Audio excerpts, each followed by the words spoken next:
Hello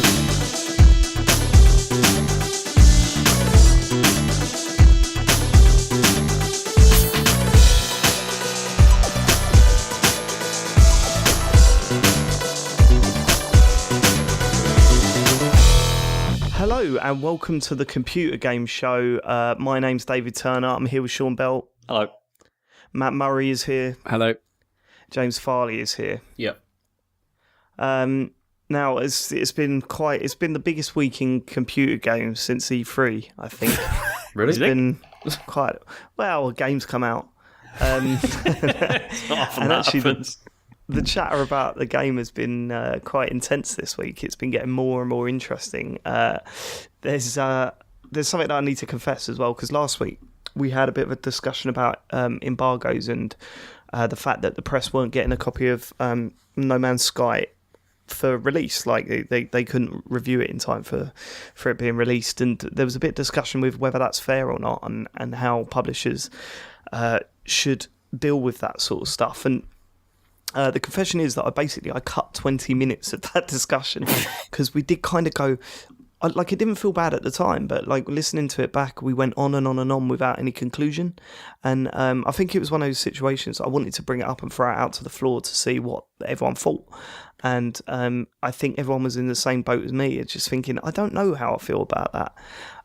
But having listened to it a couple of times, because obviously I edited it and checked the audio out and stuff like that, I feel that I have got more of a solid opinion of it. And the answer is no, it doesn't matter, because and the way that I came to that conclusion in the end after hearing the ramble that we had last week was that, you know, you don't have to buy it day one. I mean, if you're sitting back waiting for reviews to come in, there's this weird thing with gamers and people like us where we feel we have to buy things on day one or get it earlier if we possibly can. Do you know what I mean? Speak for yourself. You have to sit back. How's that PS4 coming, James? Exactly. I'm just finishing on the REM, Metroid. No, what I'm saying is that, like, I think there's this weird sort of pressure to be on board day one with us, and sometimes you have to sit back and think, actually, maybe it's an option not to. And what I'm saying is that if you're in that boat where you just, like, if you want to buy it day one, and I think you've already made your mind up and not a lot of reviews are going to change your mind about that. I think if you want to read reviews before you decide on if you want to purchase a game, then you've got that option. You just don't jump in day one. And I think if that's genuinely your mindset, that you won't actually mind waiting like a few weeks or whatever to get your hands on it. And it's funny as well, because I haven't really seen a review flurry on the internet for No Man's Sky, and that may be because I've been busy, but have you seen lots of like properly done reviews of it yet? One or two. Not really. I think Jim Trinker did Video Gamers, didn't he? I think that's the only one I'm like properly aware of. I gather there are others. Isn't that a work in progress though? He hasn't given it a number. It's not a proper capital R review. It's just a Yeah, that's what most of them are, isn't it? Yeah, I'm kind of thinking that actually now that's not a bad idea. And not that it's not a bad idea, I'd still prefer to get reviews just before release date because I enjoy reading reviews of upcoming games, but I don't think it's a problem, which is quite different to how I was feeling last week, where I kind of thought it could be, but I wasn't sure why. And I think every now and then you have to just sit back and listen to yourself ramble like a dickhead on a podcast to sort of go, actually, maybe there isn't a problem there and I don't know what I'm talking about. So I just thought you'd all like to know my final conclusions on that. Little full stop. You'll fucking cut this bit next. Yeah, seeing as we're now 2 hours into the show, if I haven't cut anything out. Yeah, we should probably finish soon. It's quite late. Before we get into No Man's Sky chat, because that is literally going to take up the majority of this podcast, James wants to talk about the NX again. James. Yeah. Well, what do you want to say? Well, because there's been these new patents that came out, like a few... Right, so this is on Polygon, right? Yeah.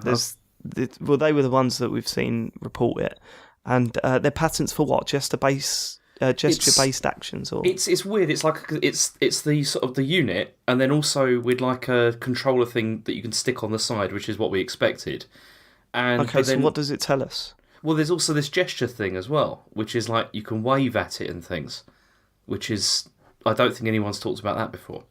Isn't it James. just is it actually waving, or is it just game operation by moving hand? So it totally looks like the hand's doing a wanker gesture. Yeah, Yeah. I thought that as well. It's but like I think, bye and then like doing it. You know?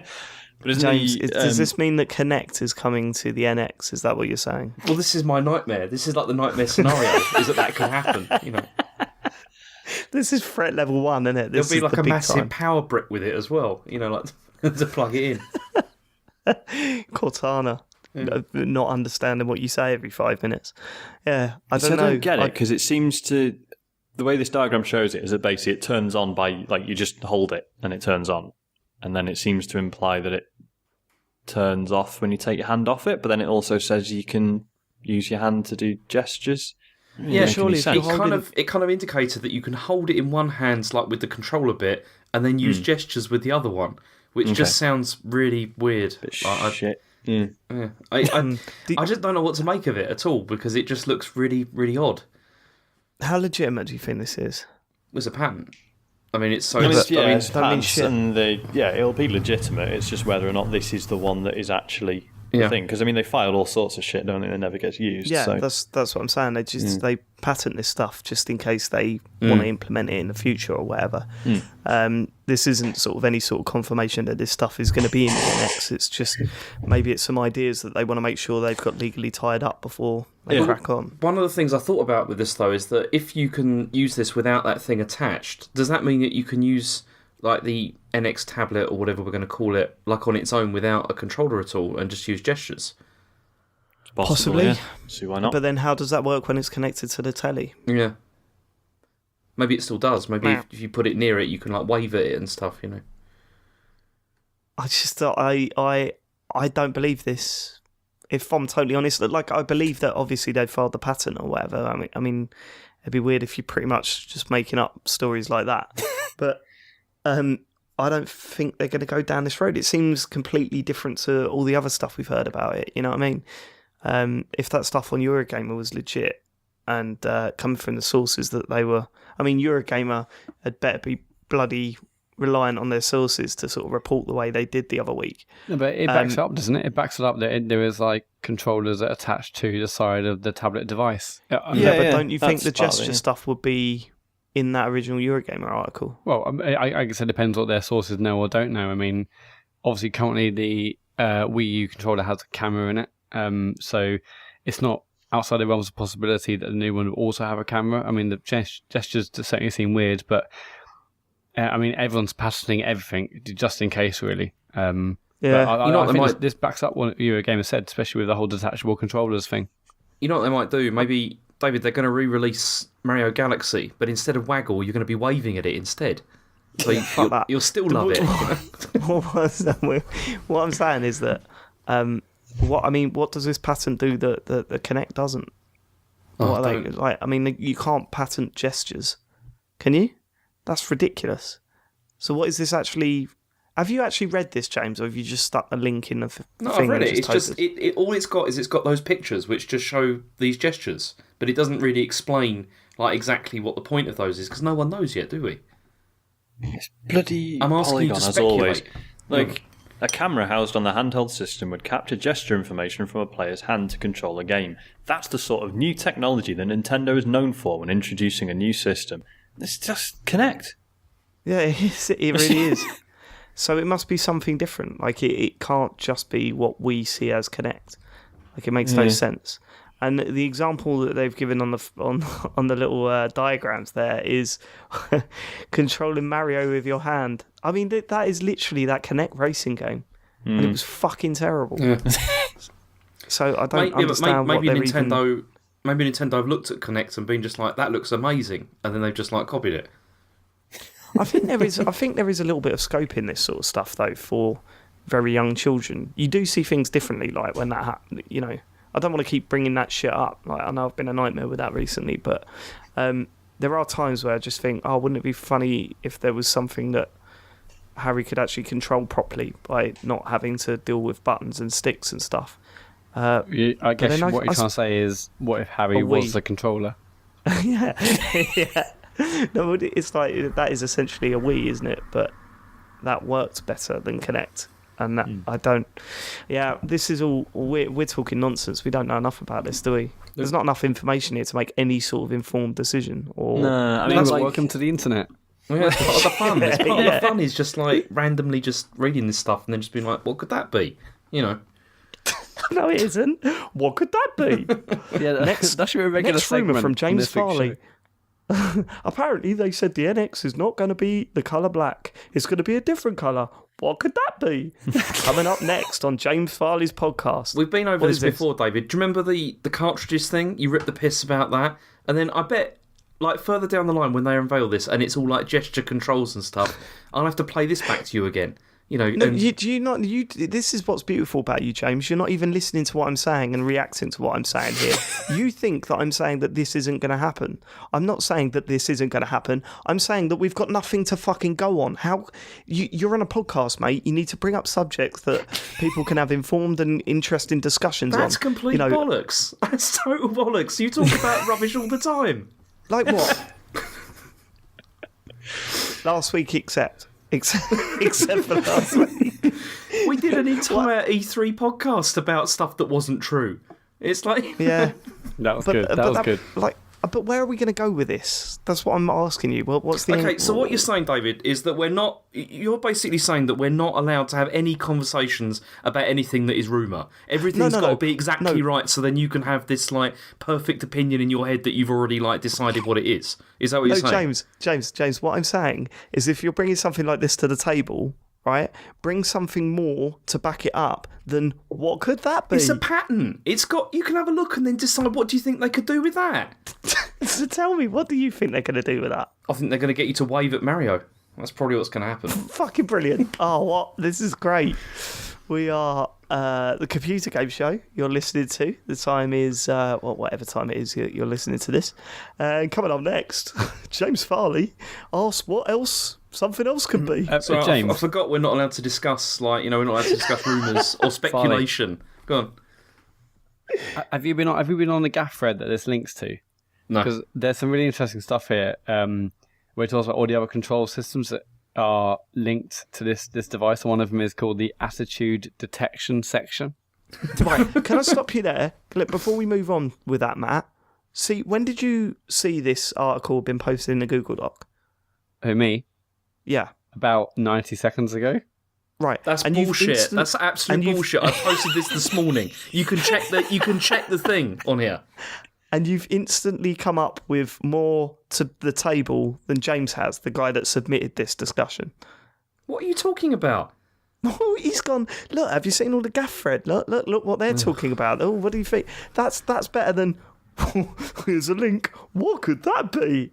James Farley. We just talked about the gestures and stuff, and we also talked about the stuff that it's got, like you can connect to the side and everything.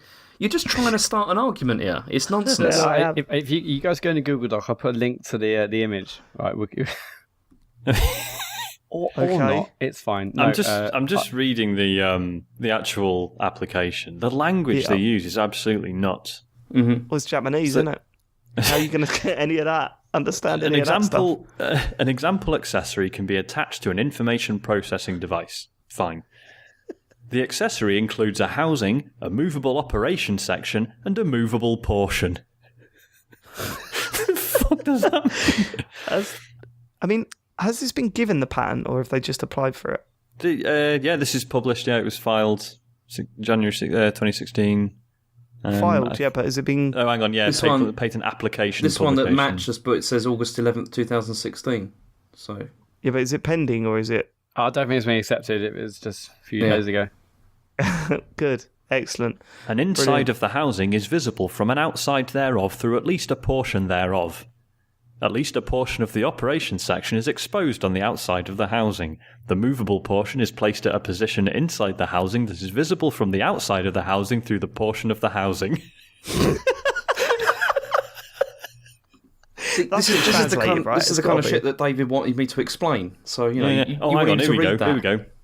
A position and/or an attitude of the movable portion changes in response to the operation section being operated. It's so clear what the NX is going to be now that they might not even do a Nintendo Direct. Yeah. I'm actually more excited. When do you have any predictions of when this is going to be announced? Well, I think basically that the leak said September, didn't it? Yeah. So September's going to be an incredible month, basically. Why is that? Well, because we're going to have the PS4 Neo announcement on the 7th. This thing is rumored to be shown. New iPhones, new watches. I mean, I can go on. I mean, this ain't interface. Don't start leaking into our podcast. But we'll see. I guess. All in all, I'm just a little bit tired of speculation, and I just want to see it now. Yeah, I just want to see it. Yeah. I want to see what it looks like, and I want to see what sort of games are coming out for it. You know what I mean? And I'm not going to. I think what sort of games are going to come out for it. Mario, Zelda, Animal Crossing. Do you know that though? That's possibly, the thing. You never fucking F-Zero. know what those are. Yeah. Well, yeah, hopefully within 12 months. Announced. So what happens then? If Matt wins that bet, if it gets announced like as a launch title, for example, what would happen to the bet? Would you cancel each other out, or would you both still buy each other an app? It's not going to happen. No, but It just has to be announced within 12 months. That's fine. I've got a long time. I'm playing the long game here. But I guess you've both still got to buy each other an app, right? You can't just cancel it out because that don't make sense. You've both still got to pay for losing the bet. Yeah, surely. I'll buy Farley his app when his little cartridges come out for the little NX. You know, I'll buy it. Don't worry. We'll see. James, have you gone silent because of me? No, I'm good. I'm just grow up. What the? I'm gonna keep bringing these, so I don't care. You can abuse as much as you want, but they're gonna keep coming. These rumours. I can't wait. I cannot wait for you to turn More up next patents week. will be coming in future. Yeah, you're going to be overwhelmed with patents for all sorts of different things. It's going to be amazing. You'll see. What could that be, guys? News then. No Man's Sky finally was released. Are we just getting straight into this? Yes, I think we should go through the stuff around release and then go into your impressions of the game. Okay. Because coming up later, we have an interview to get to. I'll explain that a little bit later. But we're going to cut in a little interview, do something a little bit different this week. No Man's Sky was released, and the buzz around the game soon died out and was taken over by people complaining and going mental. Sounds like a standard release, you know. Yeah, I've got a take on this that, of course, is all speculation and stuff. What could that be? And so just bear with me, but I think there's enough evidence here to point to it, and it's probably what you've all got in your head anyway. I don't think No Man's Sky was supposed to be out. I don't think it was anywhere near finished, and I think that the game we'll have by the end of the year will look completely different to the game that's in our hands at the moment. Yeah. And I'll tell you why. The biggest giveaway is the infamous sticker on the back of the special edition copies of the game. Did you read this, Matt? Yeah, I heard about this, yeah. Yeah, so the story was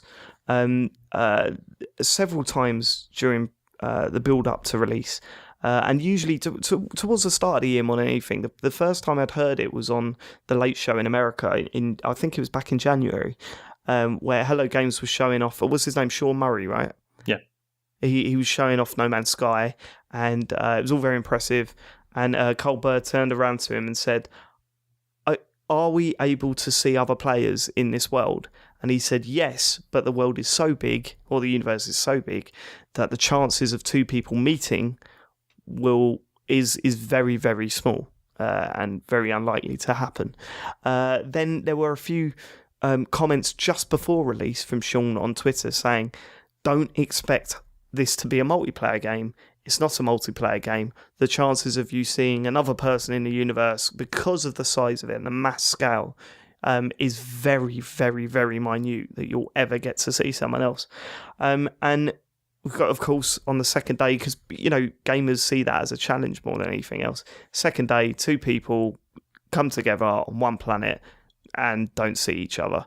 I can't believe that's the most amazing thing that's sort of been hidden by this whole story, really. It's the fact that two people actually did manage to get to the same planet and the same place. That's incredible. Yeah, and I mean, how verified was this? Because I was hunting around for videos on YouTube and I couldn't see anything. It's all going down on that night on Reddit, and the two guys were streaming. They were in the exact same place. I mean, loads of other people corroborated that by watching and going mad on Reddit at that time. I mean, I haven't seen it myself, but I've seen pictures of. So basically, yeah. So basically, there's a WhatsApp group with a few known podcasters in. You've got to be a special guest to get in there, Matt, I'm afraid. A few unknown ones as well. And it all blew up on there, didn't it? Well, first of all, there was a big argument between me and Sean. Then Sean... It wasn't an argument. No, it wasn't. It wasn't an argument. It was a discussion, but I couldn't help winding him up a little bit. So basically, I was saying, that's out of order, isn't it? Because something that they said was in the game. Okay, don't get me wrong. He qualified it by saying, look, it's a very unlikely thing to happen. Something that's not in the game, that was said was in the game, isn't in the game, right? That's not currently in this build of the game. And then Sean Murray said, it is. It's just, what did he say? What was his exact quote? It was something like, oh, it is in the game, but it's due to server issues, we haven't been able to implement it yet. Something like that, yeah. Something like that. Which is a weird sentence, because it's like, oh, because if you just said due to server issues, it's not working yet, that's very different to due to server issues, it's not implemented.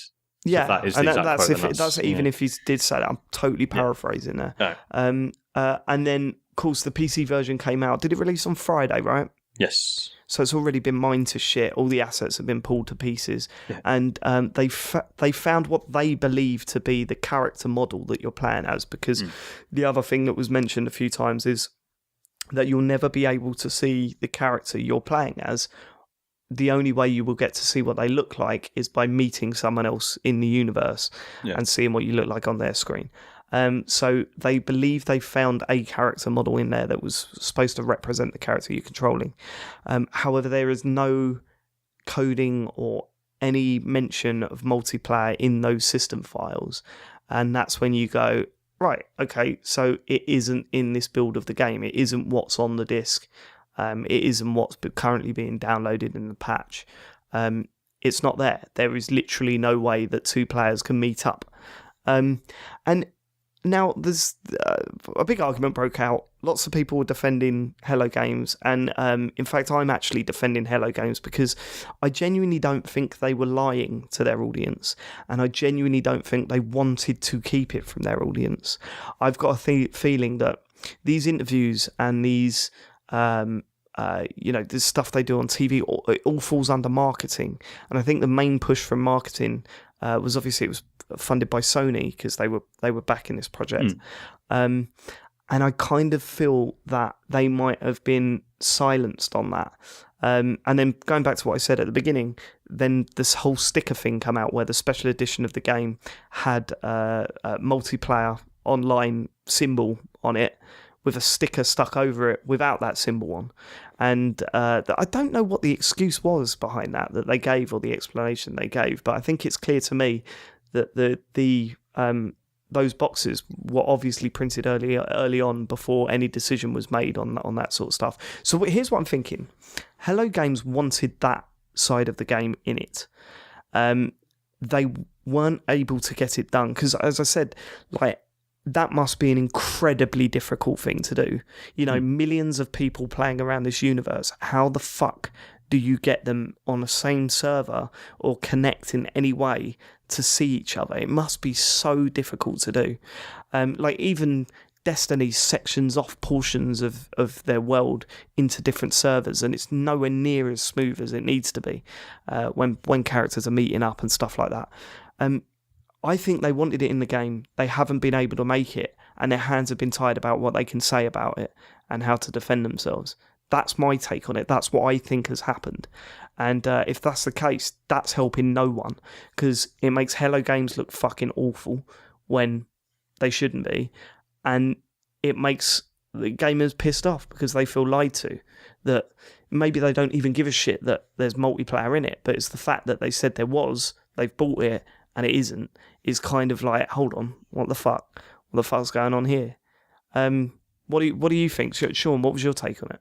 So when this multiplayer doesn't work thing first came out, I was just like, because because the hype around this game has been so ridiculous that like everyone was just waiting for the first thing to just dive on Hello Games and Sean Murray in particular on, and it's like, you know, these fucking YouTube videos called like No Man's Lie and stuff like that. So fuck off. Yeah. Like, Jesus Christ. Like the fucking appetite people had to just like start diving on this game was just unreal. Well, which we is why spoke about that last week, didn't we? There seemed to be so much anger towards the game before it had even been released or anything. Yeah.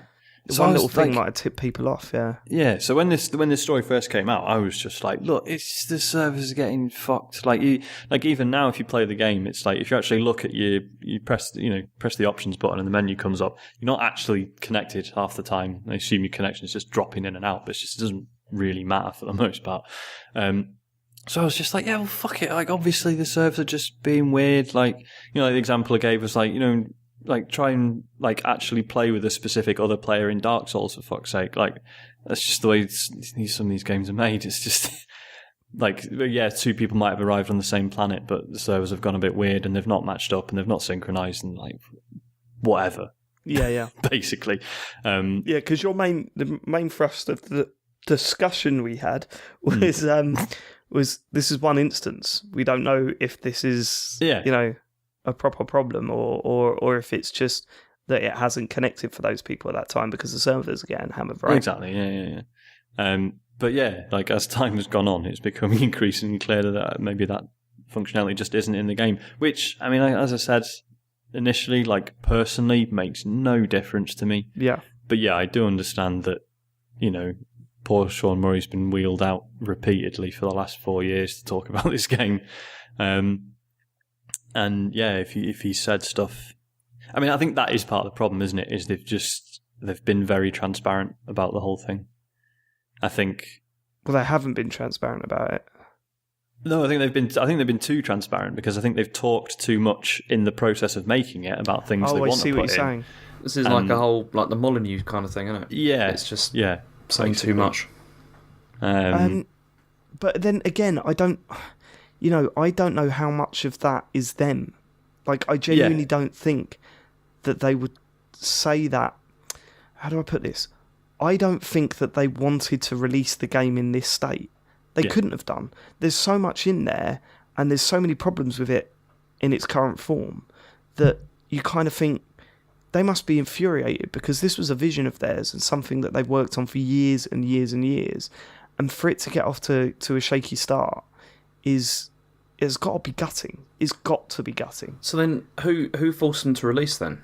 Like, what was the rationale behind for we releasing? Don't know, it? do we? What's really strange is that we don't know what deal they cut with Sony because Sony obviously backed this to the hilt. You know, they did a lot of the PR stuff beforehand. They did a lot of the marketing, but on the flip side, apparently there's references to some sort of Xbox release on the PC version. Yeah, so the license for the engine they're using or something is they've paid for an Xbox One license as well, basically. Because they were asked about it in an interview and they just said, we don't know what we're allowed to say related to that, which would kind of indicate that it is probably going to come, but just don't know when. Yeah, and it's kind of like, maybe they needed to release it to sort of get some, because, you know, if they're not getting money to develop the game, and instead are getting money to promote it, right, which would make sense if it was coming to Xbox One, then how the fuck can they continue to delay a game if they're funding it themselves? Surely they're just going to make themselves bankrupt at some point. Yeah, it could just totally be a cash flow thing. Like, look, maybe it's a case if we don't release it now, then to... we can't pay anyone in 2 months. You know, like it's a small company, so these things happen. But the ultimate problem here is that something that has repeatedly been said to their fans, if you want to call them that, if they can be fans with a game that's making a debut last week, they've repeatedly said things that they're probably regretting now. Yeah. And I think, and even now, if they turn around and said, look, here's the deal, we didn't make it for release, we want to get it in there, we're going to work and try everything we can to get in there, that is still not going to sit right, because people are going to be like, you should have said this before we bought it, right? Do you know what I mean? Mm. And instead, absolutely. It's just like you they've say, kind of gone quiet about it. Yeah, it's like it might just be one of those impossible situations where their hands are tied, and we just may never know what the story is. Same as with Destiny, like year one, how weird that was. Yeah, and I kind of think with like Drive Club as well. I mean, Yeah, they were very open about it once it had come out, but like before it come out, there was all sorts of, I mean, you remember the PS Plus version it just went very quiet on, and there was all this sort of stuff. Yeah. And you just kind of think, this is the point where you need to be straight up. You know what I mean? You want customers to buy this game. You need to be straight up with what you're getting. And all the stuff that I've seen about crashes, bugs, and which are inevitably going to be in it. But like bits missing from the game that we thought was going to be there. It just screams to me that this game ain't done, and I don't think they'll quit on it. I just think that we're going to see a very different game by the end of the year. I think we're going to see a lot of work done to this, and it's going to be one of those games like Drive Club where once it's done, it's going to be really fucking good. But at the state that it's in, it's getting a bad rap for itself. You know what I mean? I don't think it is in a bad state, though. I mean, it's had some crashes, but every game has crashes. I think comparing it to Drive Club... not as many as this. No, Matt, let me explain. My copy arrived this morning. I put 10 minutes into it, and it crashed straight away. I was mining something, and then it just went. And I just thought, oh, come on, mate. What the fuck? And all right, that's an isolated incident, but I've seen so many people moaning about crashes in this game. Yeah, there's nothing isolated about it. It's not just the crashes, either, because, I mean, the stuff, I've not played it, I've just read other people complaining about it, and just people complaining about saying, like, gameplay parts of it aren't really very interesting and stuff like that. I mean... Well, this is the thing, it's like the sad, boring truth... is that No Man's Sky is pretty good, and that's it. Yeah. Do you know what I mean? Like, I'm enjoying it, but it's got problems, and like I said, I do think in a year's time they'll be fleshed out, ironed out, whatever. Things will be added, things will be fixed. But I paid 50 quid for this. Do you know what I mean? Do you feel that you've not really got your money's worth then? Okay, let's get into impressions, because I want to hear what Matt and Sean think of it. How far into it are you, Sean? I've done, I can't even, in terms of hours, I'm not sure. It's a good few like full evenings on it. I'm like 10 or 11 jumps in. How about you, Matt? I've only I haven't done my first jump yet. I've only played for one night. I think I played on about 3 hours or so. Right. Okay. So what were your first impressions, Matt? I mean, first of all, I thought it looked gorgeous. I mean, the colours I think are great, and I think it looks really unique because it can, compared to a lot of other games I've seen recently. It's not just filled with brown. It looks really unique. I think the sense of scale is pretty off the chart. I know obviously that there is issue with potential variety on these planets, but just the feelings you get when you can shoot off in space and go anywhere, it feels really, really impressive. I've only been on like 3 or 4 planets, but the feelings you get when leaving a planet and entering the atmosphere of another one, and I think that feels like a really special moment for me. I may not play it for longer than a month, but I think that's already given me a really awesome moment. Just the sense of landing on a planet and leaving a planet in like a really simple button combination. You don't need to have lots of controls. Just literally just lift off and then land. I think that's done really, really well. Really simple. I mean, I've only played 3 or so hours, but I've enjoyed what I've played so far. It is like. So I was going to say, it is really impressive how smoothed out everything is. Yeah. Like genuinely, I think they've done a great job. Like if you play something like Elite Dangerous, which you've played a bit, haven't you, Dave? Elite. No, I haven't actually, but I was tempted to. But no, I haven't played any of Elite Dangerous. Basically, Elite is I played the preview on Xbox. Okay, it's well complex, isn't it? Which is sort of the point, and it thrives off that. Like it's really satisfying just landing your ship without fucking blowing it to pieces and stuff. Like it's whereas this is like the exact opposite end of the scale, and that's fine. Like it works really well as a result. And like you say, the scale of it, there is something amazing about, like, you can be on a planet and you can see, say, like, you've done a scan in space and it's told you about something that's on another planet, right? You land on a different planet and you're looking at the sky and you can see the planet in the sky, and you can see the marker on the planet of this objective or whatever that your scanner's found. And it's like, that's not the game saying on this planet somewhere, like, it is pointing at the thing. Like, and you can get in your ship and you can point at it and fly towards it and you will get there. Do you know what I mean? Like, it's like, it's not just like a strange sort of abstraction. It's like, no, that is literally where it is, and it's across fucking space. Yeah. And it's like, that is really cool. How's getting there though? Is it fun to get to that point? Like, because I mean, it's all well and good looking at a little blip off into a distance, but if it's not actually any fun to fly there, then what's the point? Well, yeah. I mean, this is where it gets weird because, yeah, like, although it is cool that you can just point at it and you know, turn your ship on and fly towards it, that is usually it. What like, do you mean? can just fly in a straight. Like, there's never any.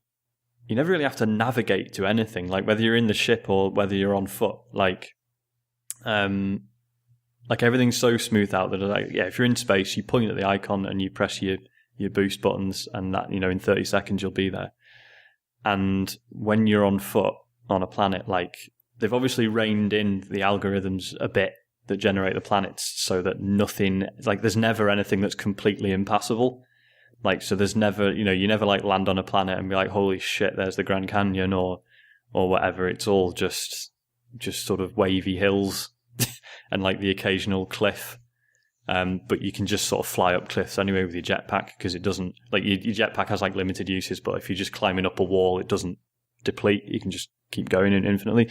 So, like, again, when you're on a planet, it's like, okay, there's an objective, you know, 300 meters in this direction. You just point at it and walk forwards.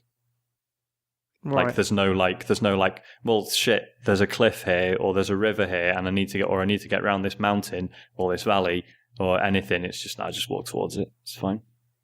Okay. And like everyone who plays the game, like, oh man, when I first loaded it up, my starting planet had had acid rain. And it was, like, really bad because I thought that was really rare. It's fucking not. Like, every planet has, like, it's either acid rain, or it's radioactive, or it's really cold, or it's really hot. And just every planet just has a thing that, like, a bar drains as you're there, and you have to keep topping it up so that you don't die. What's the process you got to go through to top that sort of stuff up? You find minerals as you go around. There's, like, red crystals dotted around. There's flowers and stuff. There's animals you can kill if you want. But because all the materials that you use to recharge your suit and your ship and stuff, because you fucking need them, like, to get around and to not die. So basically every planet has more or less the same stuff on it. So it is literally just about landing on a planet and scanning shooting some rocks resources until you find the resource that you need, and then you just continue. Yep. 50 quid. No, I'm being unfair. So you find, like, little outposts and stuff, which is, again, is a bit odd because you're supposed to be, like, you know, the person discovering these worlds, and it's like, no, mate, there's loads of other people have already been here, clearly. And those sort of little encounters range from, like, sometimes it'll just be like a weird sort of porta cabin with like an equipment blueprint in it. Sometimes you get these, like, little factories and stuff that you have to break in, and there's, like, alarms going off because something's gone wrong in the factory, probably because some cunt's just blown the door open.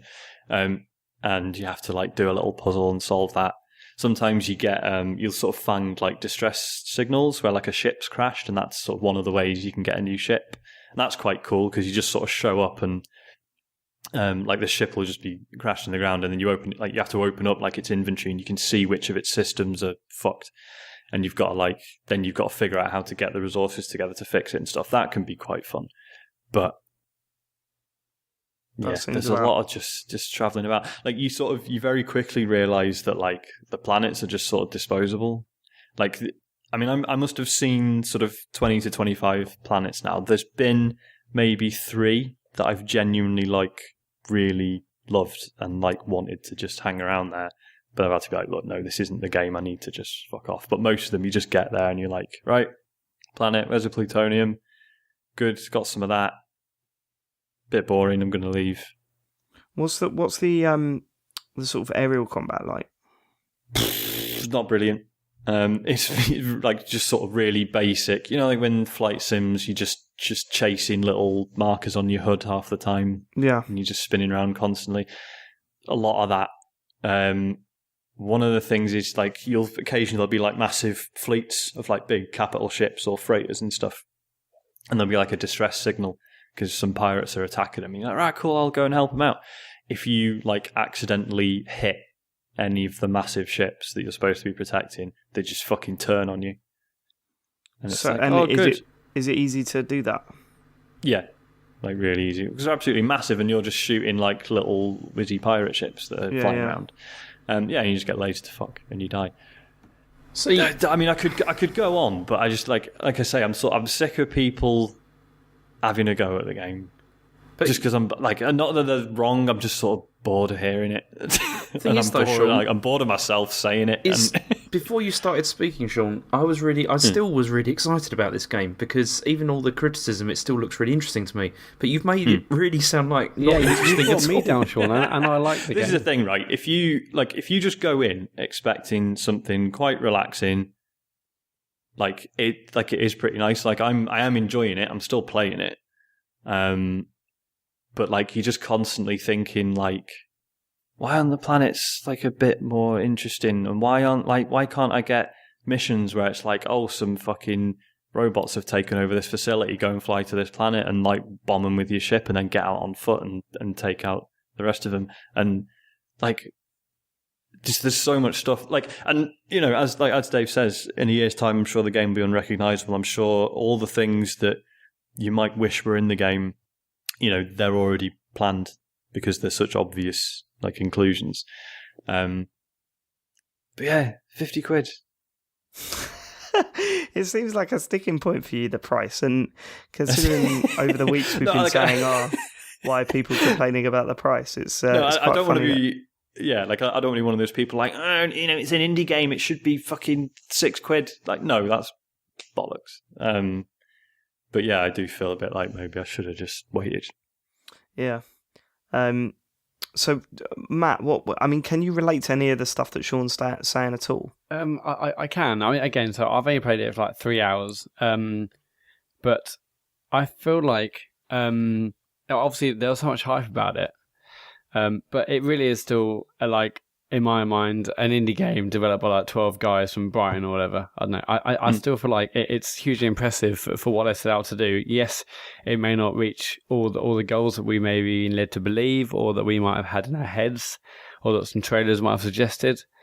But I think what they've done is really incredible. And yes, there's loads of issues, loads of things you can nitpick about it, and a lot of things that Sean said are totally valid. And even in my 3 short hours, have annoyed me a little bit, but I still think there's lots you can probably get out of it. And yeah, I mean, maybe paying 50 quid it feels a bit expensive, but for me, I feel like I'll definitely get my money's worth over the next few weeks and months. I think there'll probably be loads of big updates that will make me go back. Maybe. I mean, I'm a massive space fan. I love films like Interstellar, that sort of stuff. So for me, just being in space, traveling, all that sort of stuff just feels good, and it's fun to just being around there.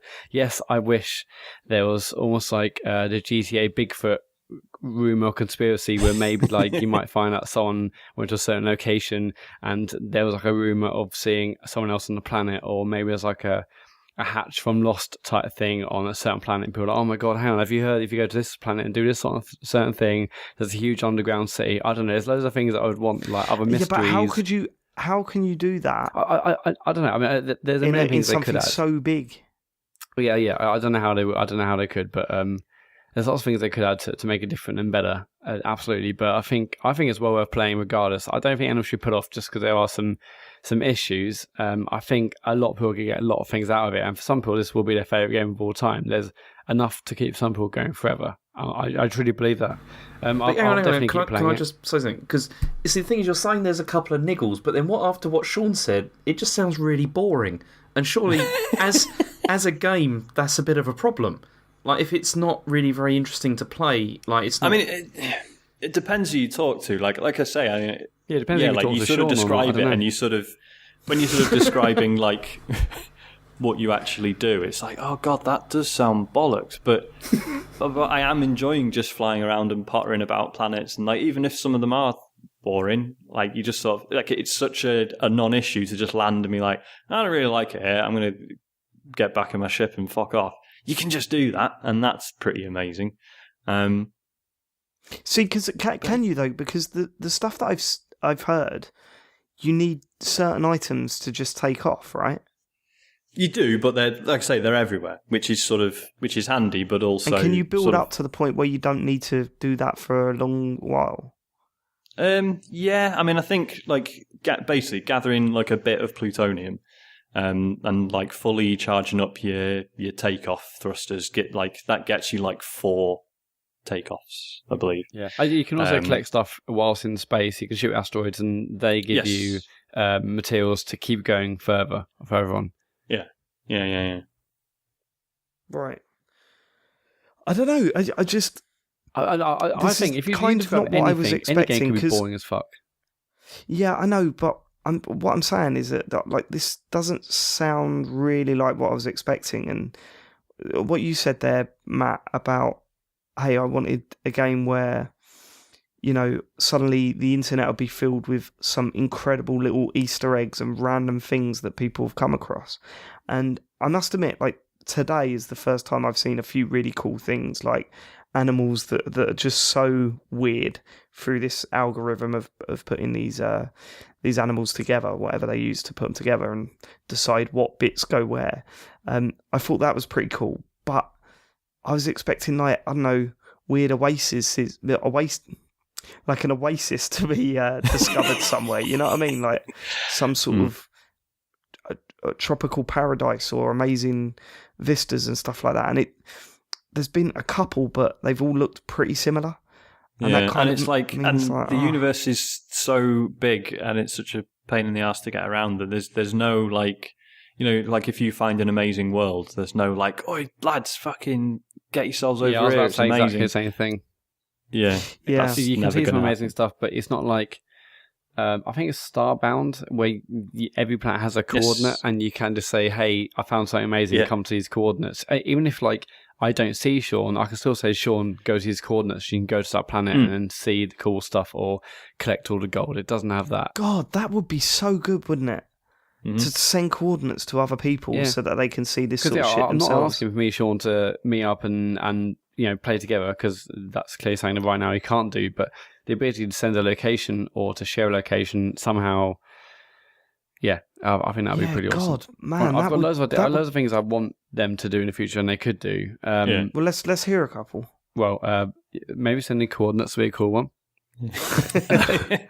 I mean, another one of my ideas, or non-idea, but I want to basically know what the end game is going to be like, because in my hopes, the end game is going to be quite different from what it is now. How far do you think you are through the game, Sean? Do you have any indication? Say, from what I've heard from people who've made it towards the end, apparently it's basically the same. See, I was hoping it'd be quite basic at the beginning, and as you ramp up towards the center of the universe or galaxy, whatever, that things would get more complex. There will be different things to see and do, and you would have to maybe have more of a strategic element to get to the center, and things would change. But if it's going to be exactly the same gameplay, then that sounds like an actual game. That, yeah, because one of the other weird comments that Sean Murray said on the sort of very late build up to the game was that. Although it's a very solo experience, there will be things in the game that will make it very clear that you're discovering the game with other people, that you're not actually just in the world or the universe on your own. And I've seen nothing that indicates that's the case in what we're playing at the moment. So maybe that's something that's coming for later, or something they're working on. I think there's like a function on the galaxy map where you can get it to highlight like systems that other people have actually been to. I've not tried it, and even then, it would take me too far off course for what I'm trying to do anyway, so probably wouldn't bother. Is there a breadcrumb thing? Is there any way of showing you where you've been on the map? Some sort of, like I don't when think there is. No, I mean you have like basically when you start the game. Apparently, there's like 3 paths you can take in the game. There's like 3 like sort of mission structures. I've only found one, and everyone I speak to has only found one, so I don't fully know what that's about.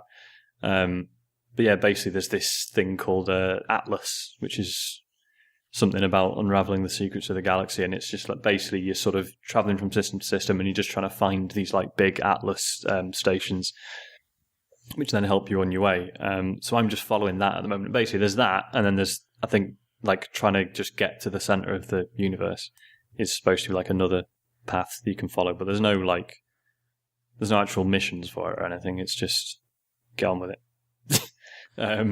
So are there any sort of missions as we recognise? Is there anything that goes? Not really. Like at the start of the game, it basically takes you through like a series of objectives where it's just sort of showing you the sort of thing you will discover for yourself, basically. So like you start out and it's like, hey, right, your ship's fucked. Here's how you repair your ship, and then you do that. It's like, right, here's how you take off. Here's how you go into hyperdrive.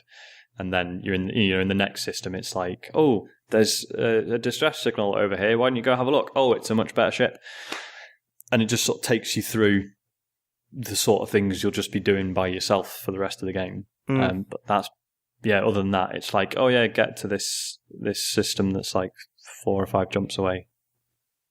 And what does and then you get to one of these Atlas stations where you get like a load of tech blueprints and figure out some more alien words. That's last week I was talking about Out There Chronicles. Yes, which is a sort of spin-off from Out There. This game nicks everything from Out There. Really? Like, what? Yeah, just like the whole thing about like getting around costs you resources, and you got to constantly sort of keep yourself afloat in that regard, and the alien language stuff. Basically, again, they've totally lifted where you sort of, when you have conversations with aliens, or there's like certain monuments you can find and stuff, that it will go like, right, you now know the alien word for this. And then it'll translate that word for you in future. Yeah, like I saw Jim Trinker sort of taking jabs at that in the game, where it's like you have to give. Do you have to give like sort of elements and items up to start? Yeah, you can feed aliens and they'll keep talking to you. Yeah, and yeah, it sounds like you give them something that's actually worth quite a bit of a value to whatever you're doing, and you get a single word for that. It's kind of like, oh, fuck off. Give me something a little bit more. Like the reward system isn't high enough to make you want to do that. It's just this thing where like one of the alien races is called the Gek, and and like sometimes you'll learn a word and it's like, well done, you learned the Gek word for Gek. It's like, oh, is it Gek? I don't mind that stuff, but it is weird, like how it's totally lifted from Out There.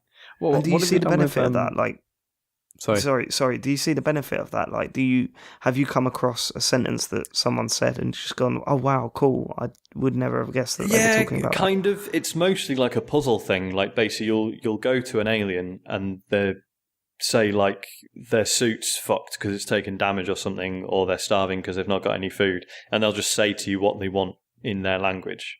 And then you start being able to, you get like 3 options, like give them some of this material or some of this one or whatever. So obviously you start being able to translate those and actually be like, oh, right, shit, he needs food. I'll feed him. And then it gives you an item or whatever. Wow, this is really bumming me out because I was genuinely really, really excited to play it. The thing was, I was hoping you were going to have played it properly before we talked about it, because I know, like in the WhatsApp group, you've been saying how excited you are, and I'm a bit like, I think you might not like it, but I didn't want to bang on about it. Yeah, but there's loads of games that people like say that about me. I think people have got some weird impression of me that I'm. But it's not FIFA, Dave. That's what I'm saying. It's like there's a lot of people that just think I sit and play FIFA and Call of Duty, That's not really the case. I don't mind stuff that's not terribly too difficult to understand. And I, as I said, like I've failed to find a game that I could quite happily stick on and just buzz around in for a while. It used to be Amped was one of them. Then it was what was it, Crackdown, and then Just Cause, and it sort of every now and then a game comes out that I keep going back to and just fucking around in, and I was hoping that this would be that.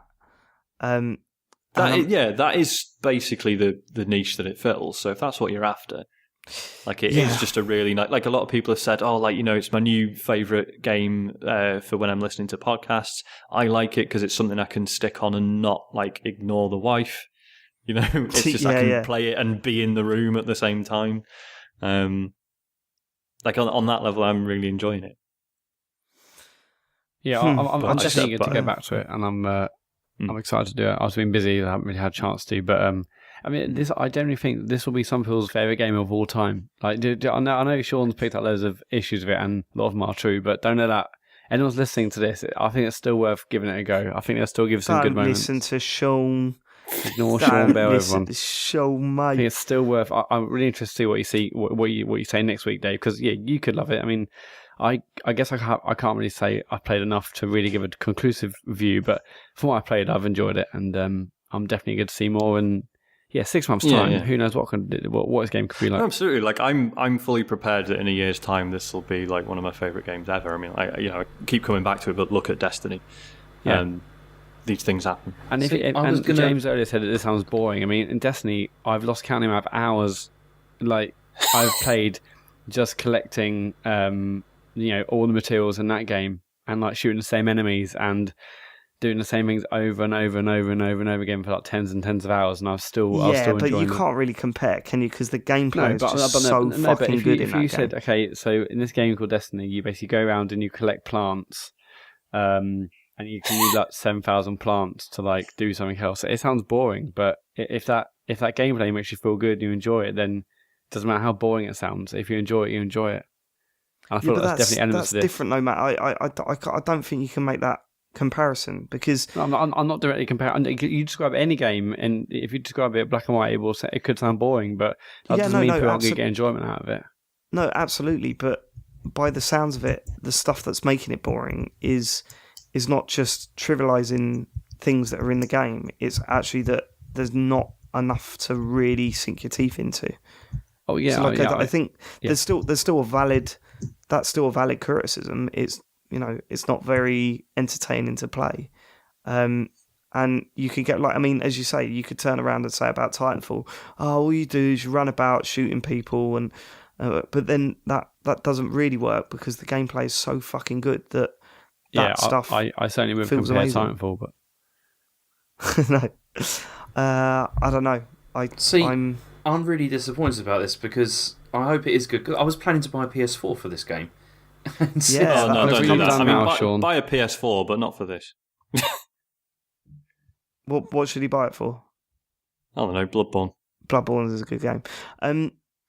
James. Because talking of false perceptions of people. Someone in our little group of friends turned around and said, "Let me have a guess about what the latest computer game show is going to be like."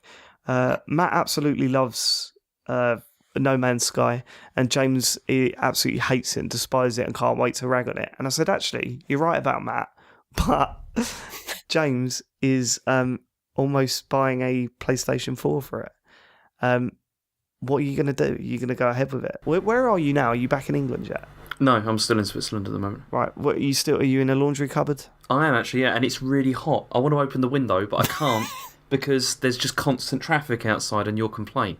So it is blazing out here as well, actually. I'm really hot in my front room. So what I mean, after all this discussion and after all the stuff you've read on Twitter and whatnot, what are you thinking? Well, I'm still, to be honest, I'm still planning to buy one because there's a lot of other stuff that I want to play, and but I'm waiting until I get back, and I'm also waiting until after the announcement of the Neo or whatever it is going to be in September because I'm not going to get one of those, but maybe the prices will go down for the for the standard unit. I think they've got to, right? They haven't really dropped as much as the Xbox One has, and that's kind of understandable looking at how the sales have gone. But I think the PS4 will come down in price, especially after the Neo announcement. See, I was getting just excited thinking about getting one, to be honest, because I haven't owned a Sony console since like 2004, I think it was, and I've missed a lot of stuff. And there's a lot of things that I really, really want to play, and so yeah, it's good. What's on your list? What's on your hit list? Well, just things like Shadow of the Colossus. Never played it. Holy fuck! Yeah, exactly. Never played that. The game is so good. Yeah. There's just like a lot of stuff. Did you play Heavy Rain? Nope, not played that. I'd love to know what you think of that. Jesus, that was a game that split opinion. See, and it's one of those things where I was like looking at it and I was just thinking, why haven't I bought one of these? Because there's just so much stuff that's really that I really like, that's like really suitable for me. And it's just properly stubborn. Yeah, that's true. Yeah. Like, oh no, because these guys are playing that, so I'm going to get this, which I suppose is partly our fault. I'm not sure we'd still have an Xbox One, Matt, if it wasn't for all of our mates demanding that we use it. But there you go. You get what your mates play. So that's the rule. Okay, cool. I think maybe that's enough No Man's Sky chat for now. Obviously, there's a lot more still to be played. Sean's going to keep playing it. I'm going to join it this week. I'm going to try and hammer it during the week. And Matt, you've still got a lot to wrap your head around by the sounds of it. Yeah, I've only going to play for one night, so I've got loads to play. I mean, the information, the buzz around it is still strong. I think that the news websites are still obsessively talking about it. I think we're going to know a lot more by this time next week. I mean, it's gone gangbusters regardless. It's like the second biggest PS4 launch in the UK ever, and that's just physical copies. I think it did really well on Steam. Yeah. So it's sold incredibly well already, regardless of the lukewarm reviews. Well, I mean, even if it is, even if it has been a disappointment for a large amount of people, even if that is the case, and I don't know if that's true, maybe it's just the vocal minority, but even if it has been a big failure for a lot of people, I think the amount of money that it's made or will have made is only likely to help it. And if Hello Games see that there's a lot of people playing it, that they're really going to pull that money back, a lot of that money back into the game. You know what I mean? I think there's still a lot of work to be done there, and that's just going from anecdotal evidence. As I said, I've played it for 10 minutes. I know I keep using an example, but I think it's a valid one. Destiny wasn't great when it came out, and they listened to the fans, the community, and they updated it about 1 billion times, and now it's a vastly different game, a vastly better game. And if more companies like that can listen to their fans and make as many changes as Bungie could, then who knows where this game will be in 6 months or a year's time. Yeah, that's all I'm saying, is that you're talking about Bungie versus Hello Games, and it's going to be a very different thing, isn't it? How quickly can they turn this stuff out with a team the size they've got?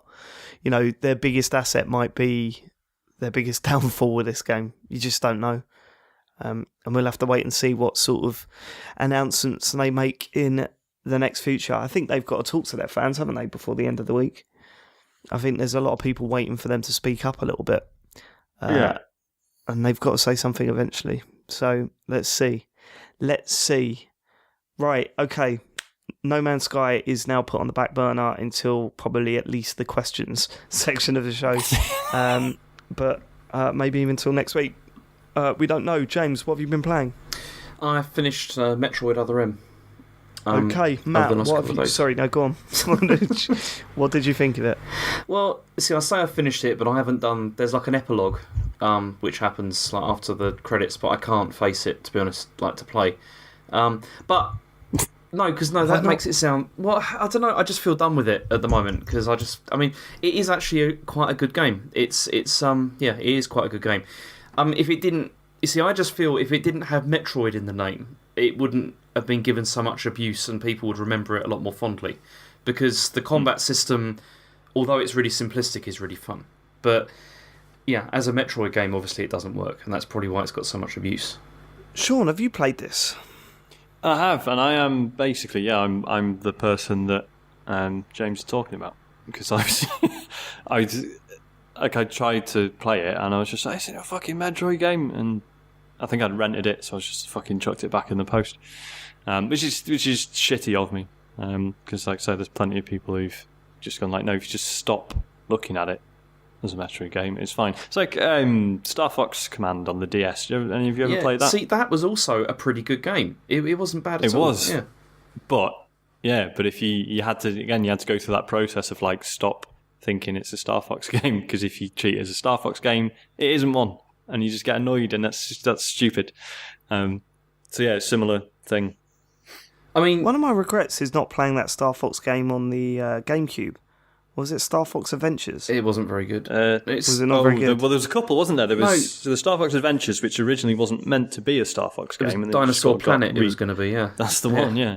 And then there was it Star Fox Assault? Yeah, it was Star Fox Assault, and I think didn't they do a sequel to that? I can't remember, but it was. Oh, I don't know. Assault was really not very good because they tried to sort of do, it was another shooter, like basically. But then, see, Star Fox Adventures wasn't that bad actually. I don't think. I mean, it was like a kind of a Zelda clone, but like a not very good Zelda clone. But it still wasn't terrible. Yeah, it's weird. It's just one of those games that's stuck in my head for years that I just thought I should have played that at some point. And there's a fucking bunch of them. Jet Force Gemini, was it the rare game? Yeah. For some reason, never played it and always regretted not playing it. There's a fucking ton of them. But yeah, that's one of them for some reason. Anyway, how did we get onto this? Did you have the problems with it because something that Chet said when he was on the show was that it had some weird sort of character ruining moments in it? Yeah, it was. Well, I mean, for one, it was just like, why is everyone talking? Why is there dialogue? Like, to me, Metroid's always been about isolation and going mad on your own in weird and unfamiliar environments. Whereas this was like, there's a fucking team of Marines, and Samus has got a crush on a superior officer, and that was the other thing. Like, Metroid games always found like dumb ways to make sure that you have to unlock all your power-ups at the start of each game, like a suit gets damaged or something. Whereas this was like literally, this commanding officer's told you you're not allowed. Yeah, I mean, and that is the worst thing, because then by the time you get to the end of the game and it's unlocked everything, and you're just thinking that's so ridiculous excuse. This game would have been so much easier if you'd have just let me do that. It's just Well, you're not allowed. What do you mean? Well, like literally, the guy says like, "Oh, Samus, I don't want you using any of your abilities unless I tell you otherwise." Yeah, it says like you're and not. then throughout the game goes, "Okay, Samus, you can use that one now." Exactly. Yeah. It's like, God. in the beginning, it's like you're not authorized to use missiles, and it's like then you like later, he's like, "Yeah, you can use them now," and it's just it's terrible. But you see, this is the biggest problem because the game is incredibly linear, and that's really the main problem with it. Like, the way that you get power-ups doesn't lead to more exploration. I mean, usually in Metroid games, the whole point is that, you get like some new ability, then you can go back to other areas, and use the new abilities to advance. It's kind of like, it is a kind of like guided discovery kind of thing with that. And it is kind of a cheat, because really you are actually following what the designer wants you to do anyway. But it's still a very fun cheat, because it gives the impression of freedom and exploration, and it makes you feel clever as well, which is like one of the really good things about it. But in this, they just don't do that, and they just hold you by the hand, and the only exploration you do is to get items, but there doesn't seem to be any need to do this. There's like no point. And it's this whole sort of like, you're not allowed to use this, now you're allowed to use it. It's very strange. I love that. Yeah. Just don't give a fuck. Yeah. Do not give a fuck about the characters. I mean, that's the whole thing. And also, like, with the awful cutscenes, like Sean said, I mean, it totally destroys like a lot of like what Metroid is. Like, if you just totally ignore them, which is what I did, and just focus on the gameplay, it's actually a good game. It's just, it destroys a lot of what was really good about Metroid. And I can totally understand why I really like Metroid, and I can really understand why people really dislike this game. But as an actual, gameplay experience, it's fun. It's good. It's Team Ninja. It's a good game. Those our boys. I've failed to want to call them that anymore after what they did with the Dead or Alive series, but there you go. Five wasn't that bad. Last time we played it, it was pretty good. Yeah, but then it still had all the creepy shit in it, didn't That's true, yeah. You guys love that. Okay. Matt, you finally completed the Uncharted series. I did. I finished Uncharted. Apart from the Vita one. This is maybe why I didn't play as much No Man's Sky this week. But yeah, I really wanted to get Uncharted 4 finished, and I did that, and I'm happy I did actually. I think it ended really well. There's a couple of levels towards the end where it was just like a billion men to kill again, and it is what it is. But I think overall it's a really good ending, and I think it's absolutely the right time to end it. I think after it ended, I sort of managed to forget some of the shit moments, and it's like when a really good TV show ends, you think, well, yeah, I can forget the odd dodgy episode and the odd bit where things went weird, and overall it was a really great show. And like this, I think it's a really great series. But it's also the perfect time to end it. What makes you say that? Because I don't think they could do much more right now without fundamentally changing what the game does and how it does it. Yeah, I mean, I said the same thing in my review. It felt like they'd had enough and they wanted to go out with a bang, and I think they succeeded in doing that. You know what I mean? They tied the story up perfectly. It doesn't need anything else, and I mean, I can't imagine them doing anything better with the mechanics that they've got in, you know, otherwise it's not going to be an Uncharted game, you know what I mean? It'll be it would be like a jump from the Tomb Raider series to the Tomb Raider reboot, you know what I mean? It'd feel completely different and wouldn't really feel right being associated with it, you know? Another weird thing is that you feel like you have seen... It's probably just obviously the once the graphics are just obviously been getting better and better, but also the story content's been changing, and it's much more of a sort of real life mature story in this latest one. And for me, it's totally weird saying it, but it feels almost like you've seen Drake grow up a bit, and it feels like it feels like as if you're talking as like another Indiana Jones film would be way too old for Harrison Ford to do another one. It feels a bit like if you do another Nathan Drake game, it feels like he's just getting on a bit now. It feels like it wouldn't be right for him to do another one. I know it's totally weird because obviously he's not an actor, but I guess obviously it's the way that these games are written and the way the characters are interacting, and certainly this new one, the new relationships that the characters are forging. It feels like another one would just be too old and it'd be too much, and it wouldn't feel right. Does that make any sense whatsoever? Yeah, no, totally. It would feel like when Only Fools and Horses made them lose their money after winning. Yeah, just to come back. Yeah. Oh God, they're back again. Oh my God, they're making terrible jokes about immigrants now, and that's we've all passed that now, haven't we? But you haven't. Yeah, I thought. I just would be so disappointed to see anything else come out with Nathan Drake on it. I thought where they left it was so well done. I think they will. I think they will at one point, but right now I feel like it's not the right time. Yeah, also, I have got a feeling that it's going to be too tempting. I mean, say their next game doesn't do well, and then they follow it up with another game that doesn't do quite as well, and they're thinking, actually, another Uncharted game would earn us a fuck ton of money. I think, regardless of the story, I think the Uncharted series is just too big of a it's just too big of a cash cow to not go back to. But I just think story wise, good time to end it. I mean, I can't see why the game's not being successful, frankly, with the stuff they do and how they do it. But I think it's probably time to not do another one of these. I enjoyed it, but it's just I think it's a good time to end it, definitely. I was wondering, because Sean hasn't played this, I was kind of wondering if I could finally say that line that really sort of stuck out for me at the end. Do you think that that's okay to do now at this point? I'm fairly sure saying one line. I don't mind. Okay, so all right, so there was one line where it was not right at the very end, but it was towards the end that made me go. It sounds too obvious when I read it out because I wrote it down word for word, right? And it sounds too obvious out of context. In context, it really works with the situation these characters were in. But Nathan Drake turns to his brother Sam towards the end and says, as thrilling as the next adventure may be, in the end, you're always left with that same feeling. Sometimes you've got to choose what you keep and what you've got to let go. That was the line, right? And that, to me, was Naughty Dog saying to their audience, look, as thrilling as it would be to do another Uncharted, we're going to get to the end of it and still be looking for another adventure for that.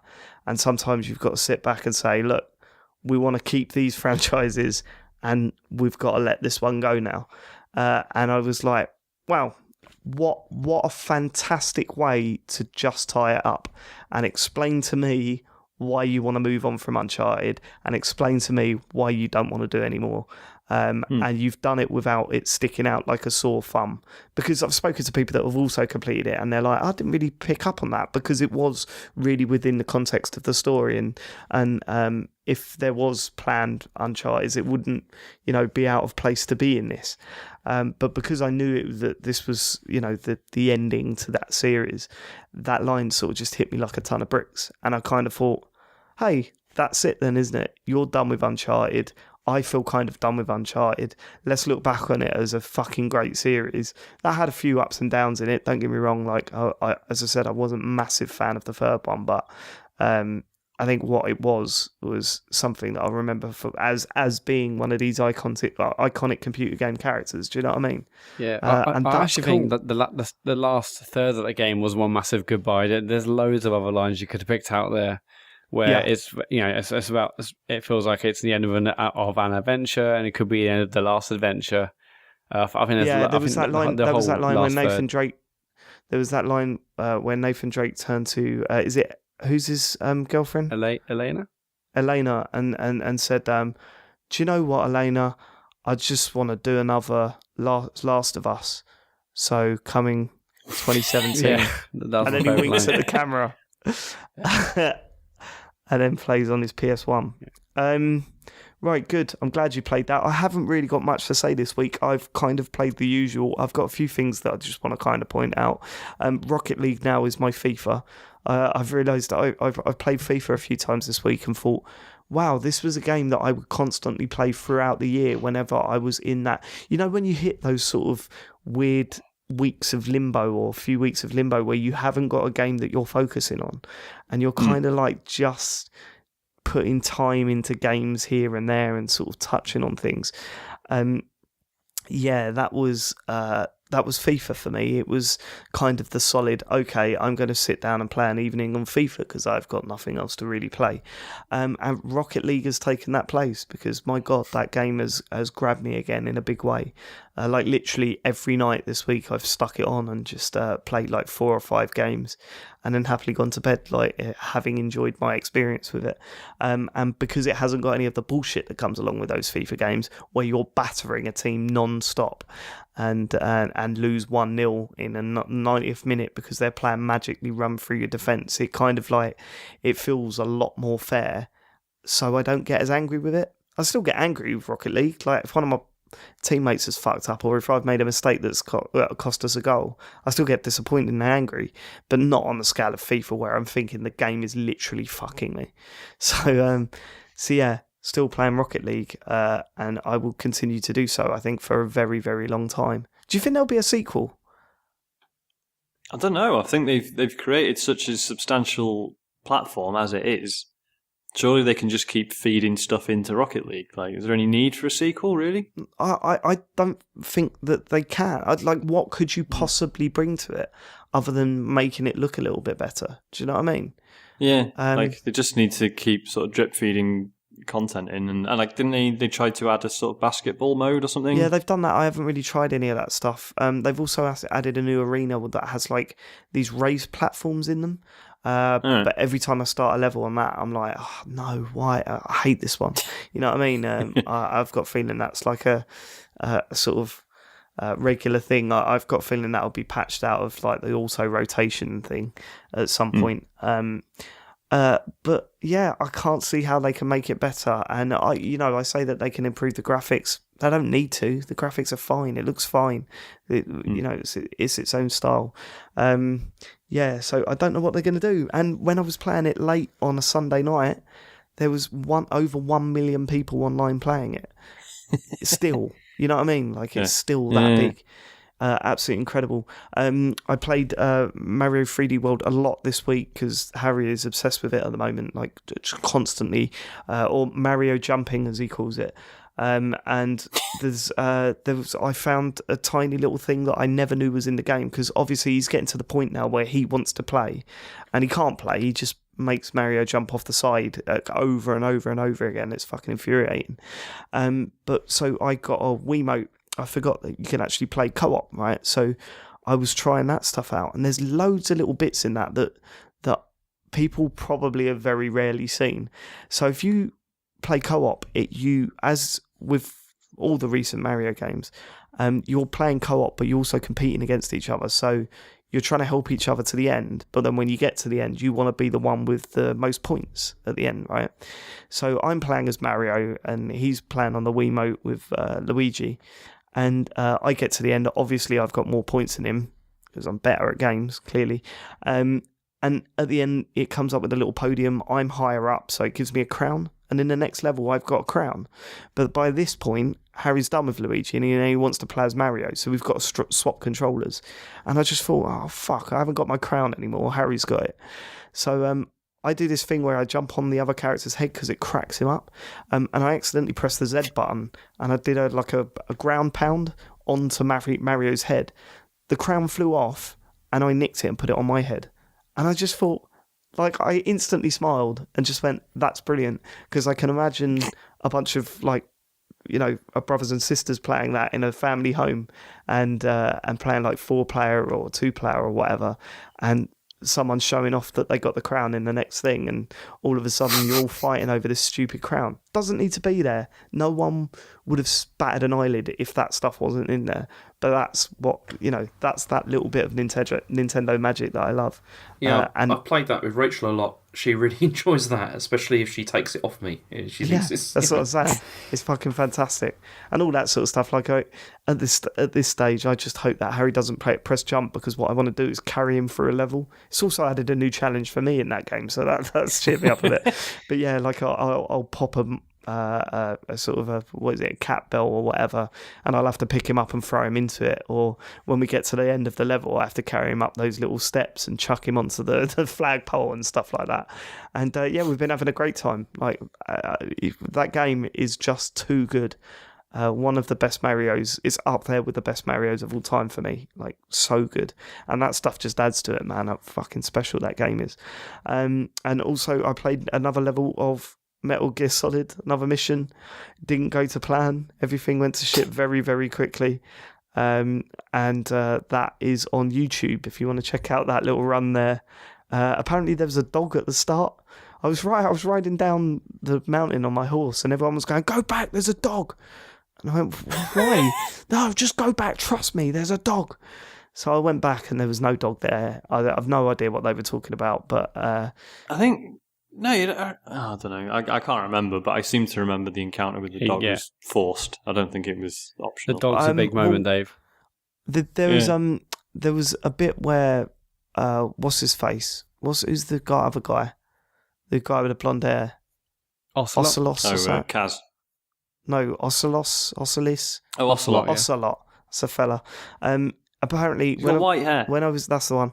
As I was as I was riding down the mountain, he said something about, look at that, boss, it's a dog. It's very strong.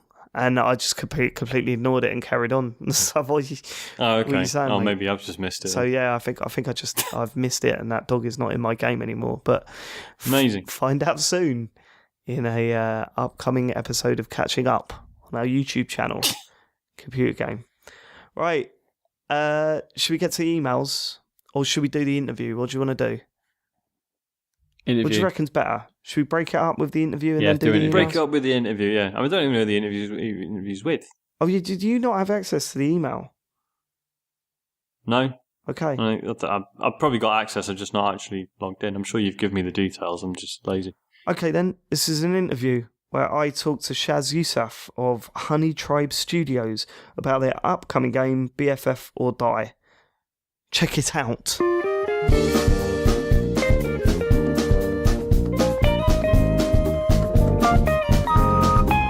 Right, I'm here with Shaz Yousaf from Honey Tribe Studio. Hello, Shaz. Hello, how's it going? Yeah, not too bad. Thanks for coming on the show. How are you? I'm good, and thank you for having me. Excellent. So, do you want to explain what's your role at Honey Tribe then?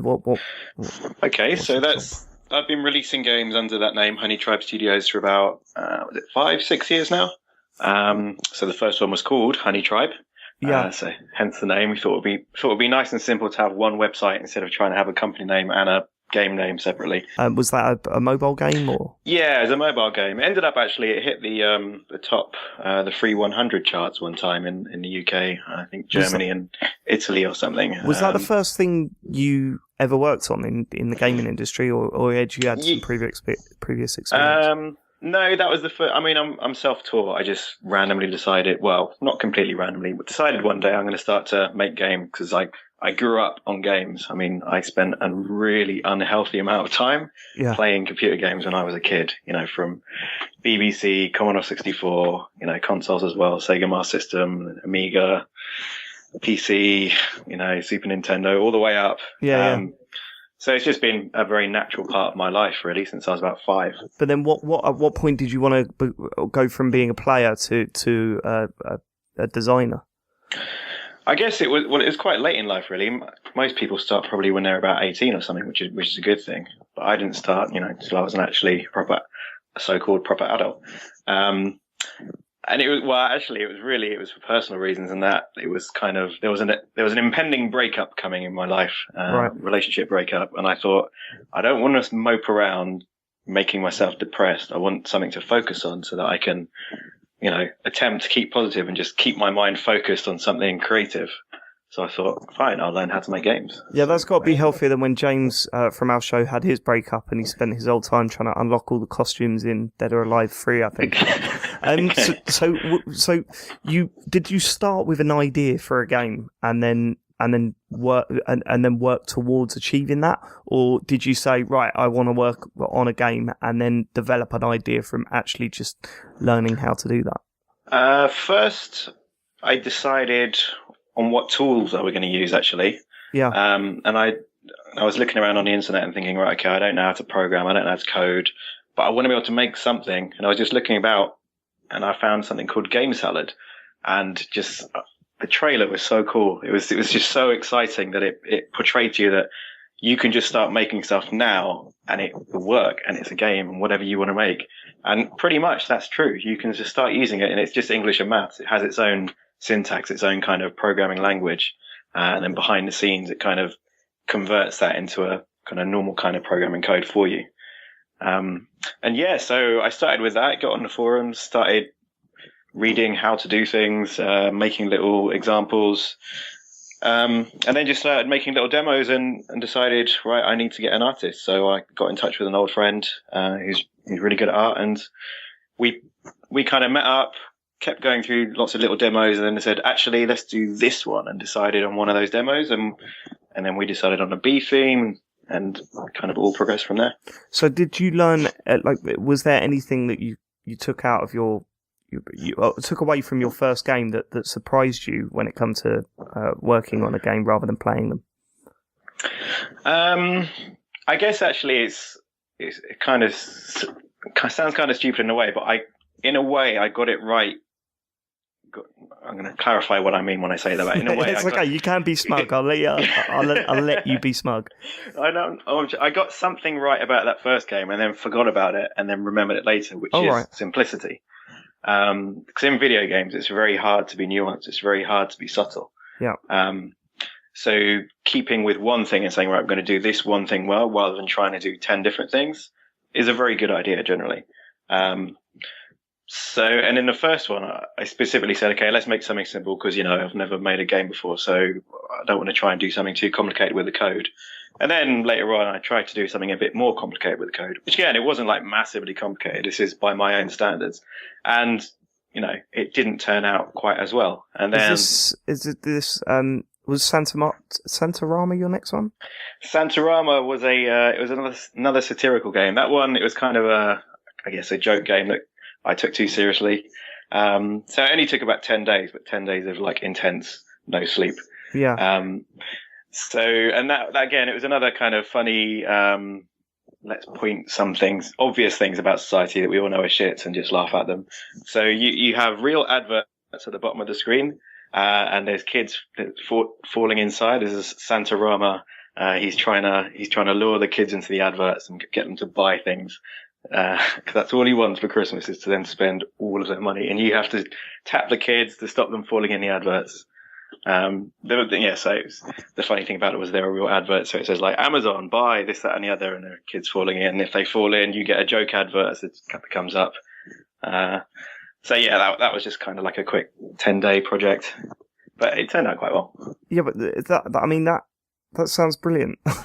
If I'm totally honest, is this still available? On Android it is. On iOS, not at the moment.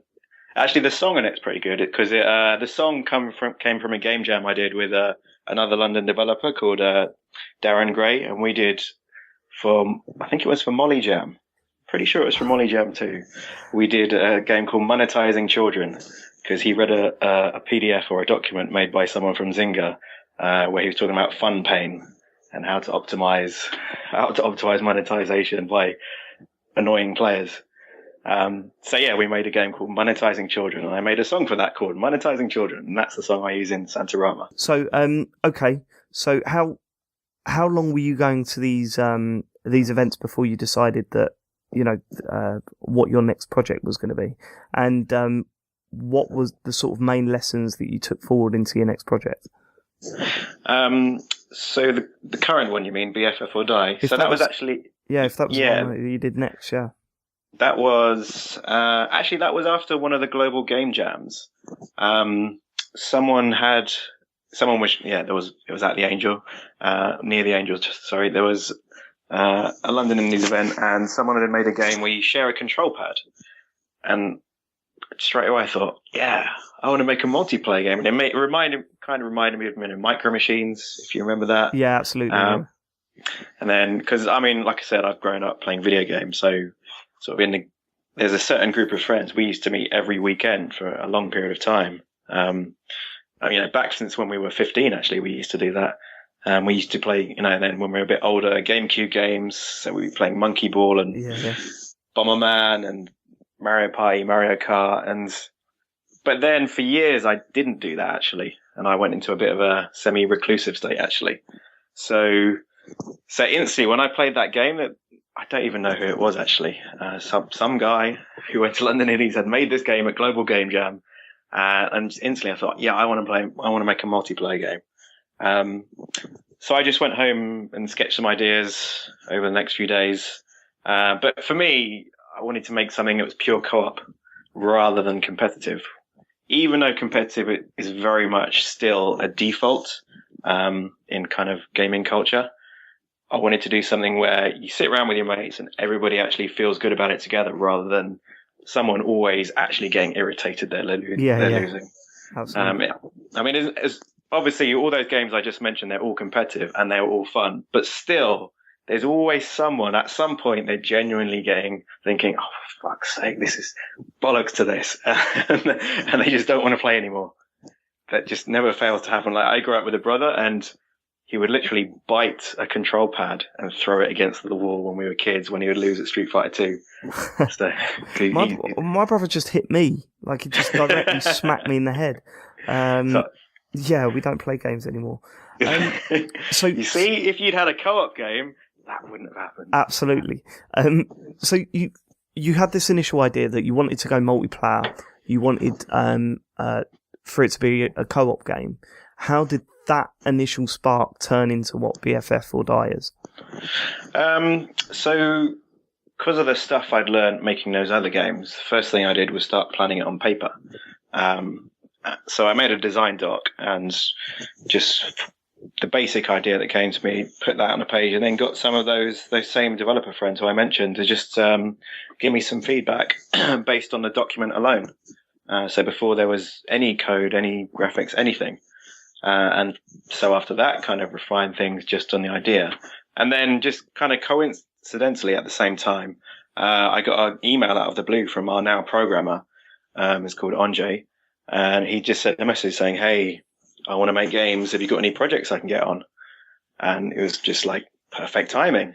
Let's make this game. So we ended up making that game. And we did, at first, we said, oh, let's make something really small, really quick, just see how it goes. Yeah, okay. But then we started testing it, and we started seeing people's reactions. And I've put these on YouTube as well, as like, that whatever, the second or third month, really early on in development. And the reaction was so positive so early on, even when there were no graphics and it was all just blocks. People would get it straight away, and they would get, okay, I need you to do something and you need me to do something. And they just instantly start saying, okay, you do that. Wait, not now. Now you do that and I'll do this. And just really getting into the co-op and the teamwork aspect. So it's really my fault that I said, let's make it into a console game. Let's do this and let's do that. And gradually it scoped out and it turned into a bigger project. So, where are you at the moment? Because are you still on Kickstarter? Is that yeah? So it's live on Kickstarter right now. So if it sounds interesting at all to any listeners, please go and have a look at the page and see what you think of it. So we're at a stage where it's got a really, really playable demo. In fact, we've made too much of a demo. It's actually, I'd say that was a mistake on our part. But anyway, so we because I'm somewhat obsessed with this game. I just want it to be really, really perfect the perfect sit around the TV, play it with your friends, family, your partner, whoever, that kind of experience. So yeah, so the demo has a lot in it, but it still needs a load more stuff. So that's why we're on Kickstarter, so we can make more content. There's only one visual theme at the moment. There's only one time zone. Because it's a science fiction theme, a time travel theme. So we want to have more and go forwards in time. But we need, we've been doing this 2.5 years, this game now, in calendar time, that is. Yeah. So it's, we got to get funding ready from somewhere and take things forwards. I mean, it's all going in the right direction. It's like we passed, green light in about 6 days. Yeah. So that was really surprising actually, but really good. And then we, developer conference in Brighton. Yes. We got into the showcase on that was last month. So that was very cool because apparently they'd had 100 entries this year. Yeah. And then we got invited to PAX. PAX in America. Yeah. On Intel. Intel invited us to be on their booth because they're showing a bunch of they're like promoting a new PC living room machine, and so they're showing a bunch of living room games. So they've asked us to be one of those. How does that work out then? Do they contact you directly and say, look, how did they even hear about the game? Was it through Greenlight? That was actually, they'd had a competition, and we got through as part of that competition. I can't remember, Level Up, I think it was called. Right. Whenever there's anything like I hear about any kind of competition, always from the start, before we had animation and graphics, I'll enter that. Why not? And a few times it's paid off. Like there was a thing called Game On 2.0 last year. It's like a touring exhibition. So they had like 100 computer games and console games and arcade games. I think more than 100. They sold it as like the biggest collection of games in an exhibition or something like that. And Tiga got involved. They're the trade body for video games in the UK, and they said, hey, you should have some indies there, so why don't we set up a competition? So we entered that, and then we ended up winning best multiplayer game, which was unexpected, but obviously very cool for us. But that was even before we had like proper graphics or proper animation. It was just based on the mechanics alone, I guess, that they accepted that. That's got to be exciting. These are the kinds of things that, plus taking it to the events and seeing reactions, that really motivate us and keep us going, because it's. Like I said, we've been going for 2.5 years with like zero money involved on this game.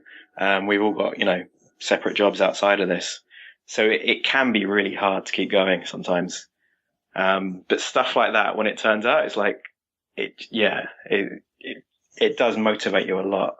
And then when we go out to events, like, if anyone wants to look through our YouTube page, I'll put loads of like player reactions and stuff from Insomnia Gaming Festival and, Gadget Show Live and PC Gamer had a thing, and Radius Festival, and all these places we've been to, and the reactions every time is just consistently, it's just really, really positive. So when you've got an idea in your mind, you're thinking, okay, if we do this idea and that idea, and maybe the player will react like this, and when they do start reacting like that, it's just really, really satisfying. Right, so let's get to the game then. What do you actually? What's the concept? What's the? How would you describe this to someone? So I guess I tend to describe it in terms of how it feels rather than the mechanics. Okay. So the idea is it's a game that makes you feel good about the people you play with. You feel like you're a team and you value them being there with you, and that's the whole reason for the game existing. And then so half the game really is about what's happening on the screen, the actual gameplay mechanics, and then half the experience is the interactions between the people playing. So it's like a proper social experience. Like I've had people tell me who are board gamers, like tabletop gamers, say, yeah, actually it's the social interactions, the level of it is more like a tabletop game than a video game, which to me is a really positive thing, I think. Yeah. But the mechanics, so imagine a Bomberman type camera overhead, but 3D. Yep. So you've got a maze, but it's pitch black. At the bottom of the screen, there's a machine with 3 different slots, and one of the slots is a searchlight. So one of the players can go in a searchlight and rotate it left and right, and then the other players can go around the maze. So that's the very, very basic part of it, and then you get additional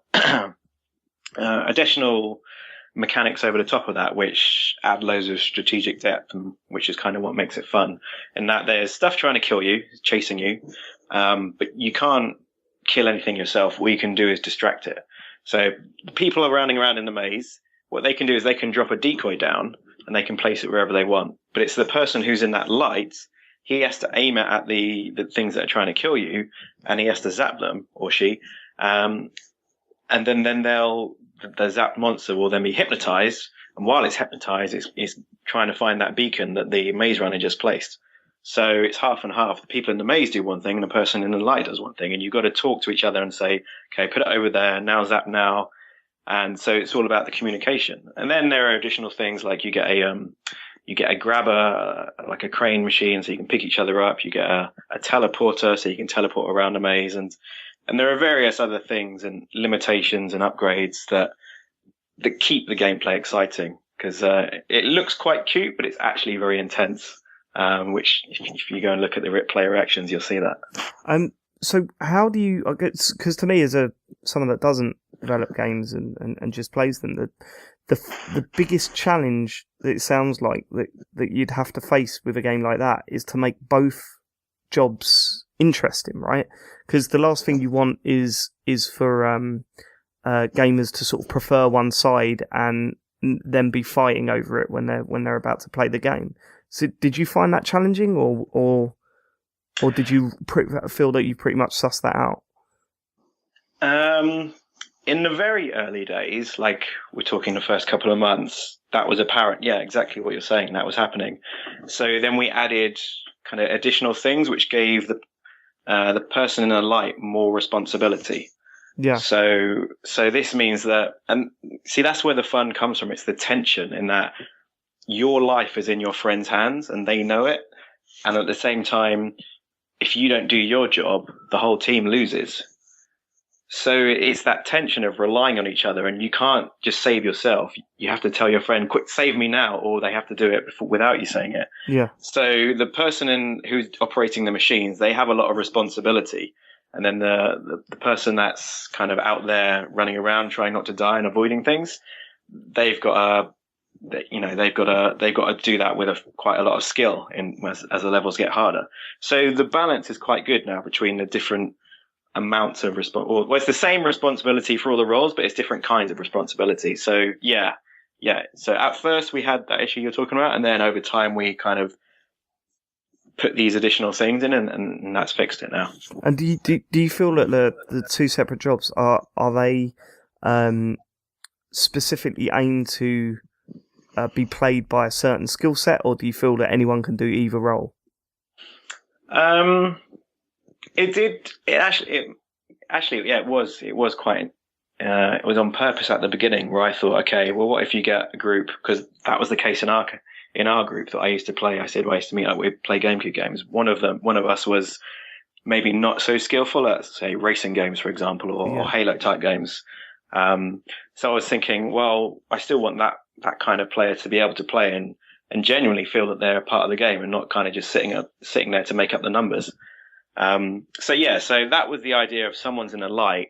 So maybe someone who's not, like an experienced gamer, they can do that.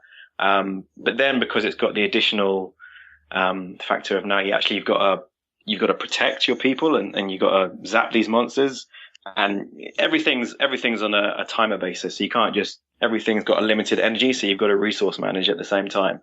What you're getting at is right in that people of different kind of skill levels or different experience levels of playing video games, they can play it together. And that was quite intentional from the start. Yeah, because the worry is that you either make both players feel dumb or one player feel dumb, or you aim to sort of incorporate them all with something that's challenging but also entertaining for both people. You know what I mean? Like, because if it must. Co-op games are I find really difficult to get the balance for. And try and hit that skill set because you don't know who's playing them. Like, it could be a father and son. It could be, someone completely that doesn't play games at all, but someone wants to stick it on to see how they get on. It definitely, yeah. That is actually quite challenging and this is, like I said, I've seen about 800 people now by my rough approximation from taking it out to different events. And yeah, there's a big variety of ability level of how quickly someone understands or how long they're thinking, how do I do this? Yeah. And it is quite challenging to make somehow some common middle ground where people on each side of the spectrum can enjoy it. So I guess you have to say from the start, okay, you can never literally make a game for everybody. That just cannot exist. No, but of course not. At the same time, you can do certain things which get as close to that as you can with any one game. It feels like we haven't finished the game yet, so we'll still be working on this more, but it feels like it's actually at a pretty good level now where both experienced gamers and less experienced gamers can still enjoy it, and people are not getting bored because it's too easy. And well, it can happen a bit. Some people can find it too difficult, but I think just from observation, not too many. Although no, and I think that's pretty obvious from the player reaction videos that I've watched, that there doesn't seem to be anyone struggling with the controls or struggling to do anything, but at the same time they don't seem bored. And that just seems like if you've nailed that, and I mean I've not played the game myself yet, but if you've nailed that, then you are onto a massive winner. So you aiming for, this is PC build at the moment? Are you aiming for consoles? Yeah, I mean, in an ideal, because we've already been approved for PS4 and we've not officially been approved for Xbox, but kind of unofficially we've been told we can have dev kits whenever we want because the guy who manages that kind of thing for Europe, he's played it and he loves it. But it's all about time, really. So first we're doing it on PC. As I said, we passed green light. And if things go well there, then we'll put the time into putting it on consoles as well. It's because like I said, we've all got jobs outside of this, so it's just difficult to balance everything. That's part of the reason for the Kickstarter, because then we'd be able to get our artist to put because he's a freelance artist, be able to put loads more time into the game, to be able to pay him properly. And we'd be able to just get stuff done so much more quickly. Because at the moment it just feels like it's taking so long to do anything. How far do you feel that you're away from having a finished product? Well, I guess it depends what you mean by finished, because we have a design document that says, okay, we want to make this, that, and the other, but like we could put it on early access now if we really wanted, to be honest. Yeah. But I would rather make it a bit more towards finished before doing that. And especially for PC, ideally, I'd want to put online multiplayer in as well, because I don't know how many people play local multiplayer on PC compared to online. Well, it's kind of a horrible fact that I mean, like you, I grew up playing multiplayer games, and the whole idea was that you play with your mates in the same room, GoldenEye and exactly, Time Splitters and all that sort of stuff. And yeah, I mean, it's at one point it seemed like it was kind of like a dying thing, but then there was a huge flurry of games in the past, say 3 or 4 years. You've had Nidhogg and Sports Friends and definitely, and stuff like that. That there's Mount Your Friends and stuff. That they really started to come through, and it was as if people were discovering that. Hold on, actually playing while sitting next to someone is a pretty cool thing to do. Being in the same physical proximity as another human being is a positive experience. So, I mean, do you see this game being possible to play online? Because if so much of it is that instant interaction, is it possible to do that? We've done a very, very basic test, which is just the players walking around. That was just our programmer. I think that was over Christmas. He just came back and said, "Oh, by the way, I've done this," and it's like, "Oh, fucking hell, well done, mate, good job."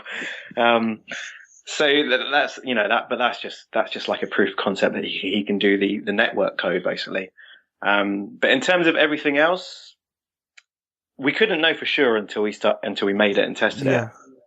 But I think so, because I think it could actually be a really funny experience to play over Skype or voice chat in general. Because naturally, when I watch people play it, they'll be pointing at the screen a lot to communicate to the other people and like telling them where on the screen they want them to do things. So when you take that away, you've got to be a lot better with your vocal communication, and I think that could make it kind of interesting and funny at the same time. But on top of that, like Portal 2 has certain buttons so that you can say, "Hey, come over here and do this, that, and the other." We'd have to do something like that as well to assist communication. Yeah, definitely. Okay, cool. Well, I mean, this is all very exciting.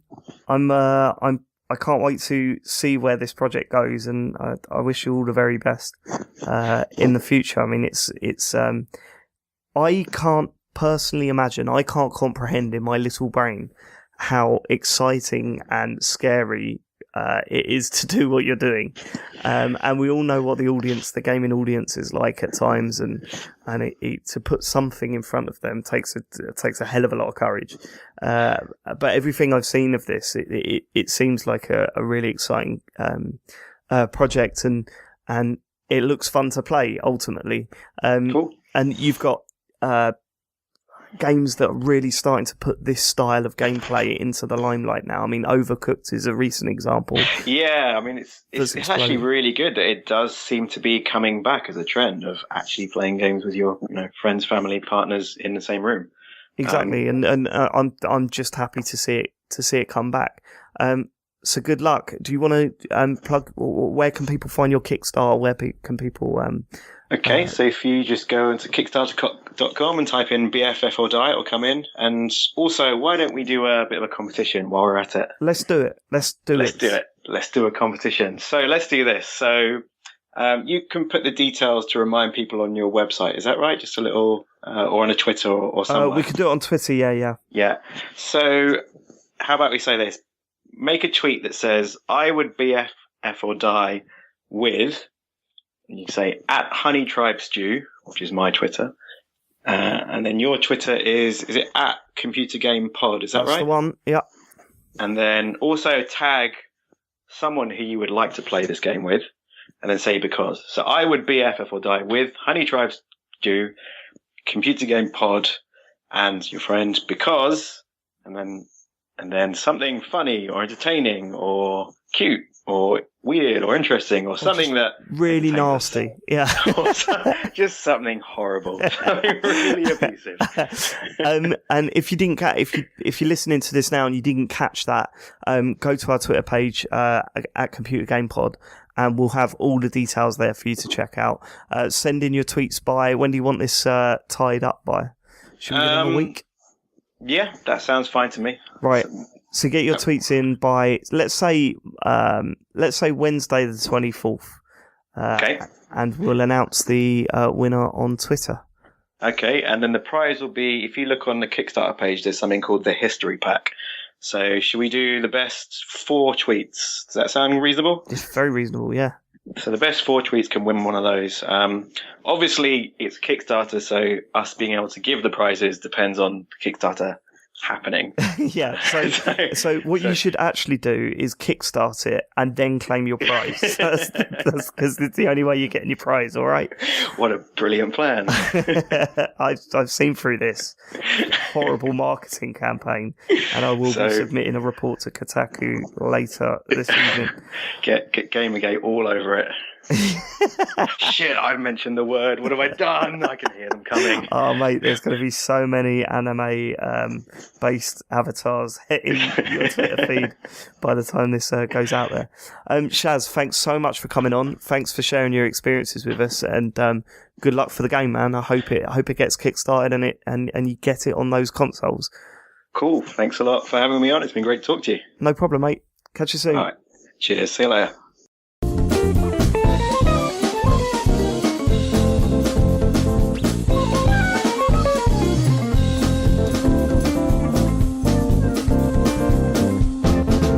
Right then, that's done. Come on, let's hear some. What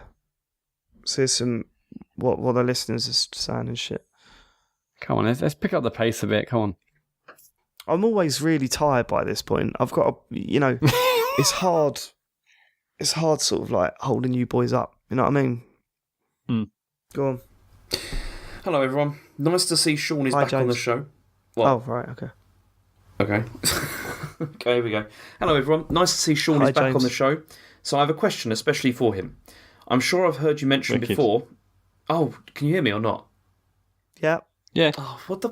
Okay. Start again. Here we go again. Okay. Hello, everyone. Nice to Hi, see Sean. James. Fuck off. Next time I'm just ignoring that because that's just getting ridiculous now. Okay. Okay. You put me off my pace now. I don't know what I'm doing. Okay. Here we go. Hello, everyone. Nice to see James. Sean is back on the show. So I have a question, especially for him. I'm sure I've heard you mention before, Sean, that you're a fan of Nine Inch Nails and Trent Reznor in general. With this in mind, which old game series would you like to see given an HD remake with Nine Inch Nails on the soundtrack? Okay, now a real question. When is... Go on. When is... Have I ever said this? You a fan of Nine Inch Nails, Sean? It's that... I mean, they're okay. This is like the time we had that Eurogamer meet and that lad had very thoughtfully bought me a massive bottle of Jack Daniels. I thought it was because somehow. you always wear that like black trench coat all the time. Yeah, you are moody and stuff. True. Yeah. Mascara and that. Moody. Yeah. I can't imagine Sean listening to anything other than that music that they put on when you get a massage. Like that's constantly on his iPod. I don't He's know got what music that Massage is. album 2. The only music I listen to are the sort of 5-second intros to ASMR videos. Right, what was the real question? Okay, Well, what's answer the everyone's original question. What remake of Nine Inch Nails? Come on. Skate 3, obviously. Skate 3.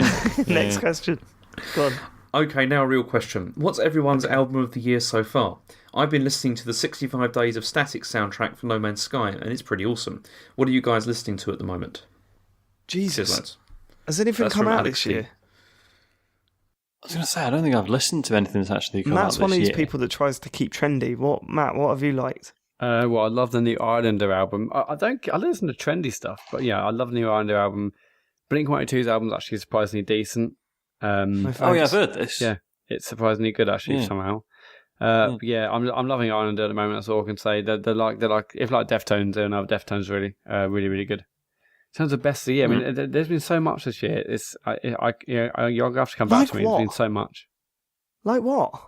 Well, I can't remember one What's now. been good that's come out? I can't think of one album that's come out. Like the last album that I probably got into was the latest Libertines one, I think, which was surprisingly excellent. And I think that was last year, right? That had to be last year. The new the new Deftones album Gore is really good. Okay. That's an absolute blinder.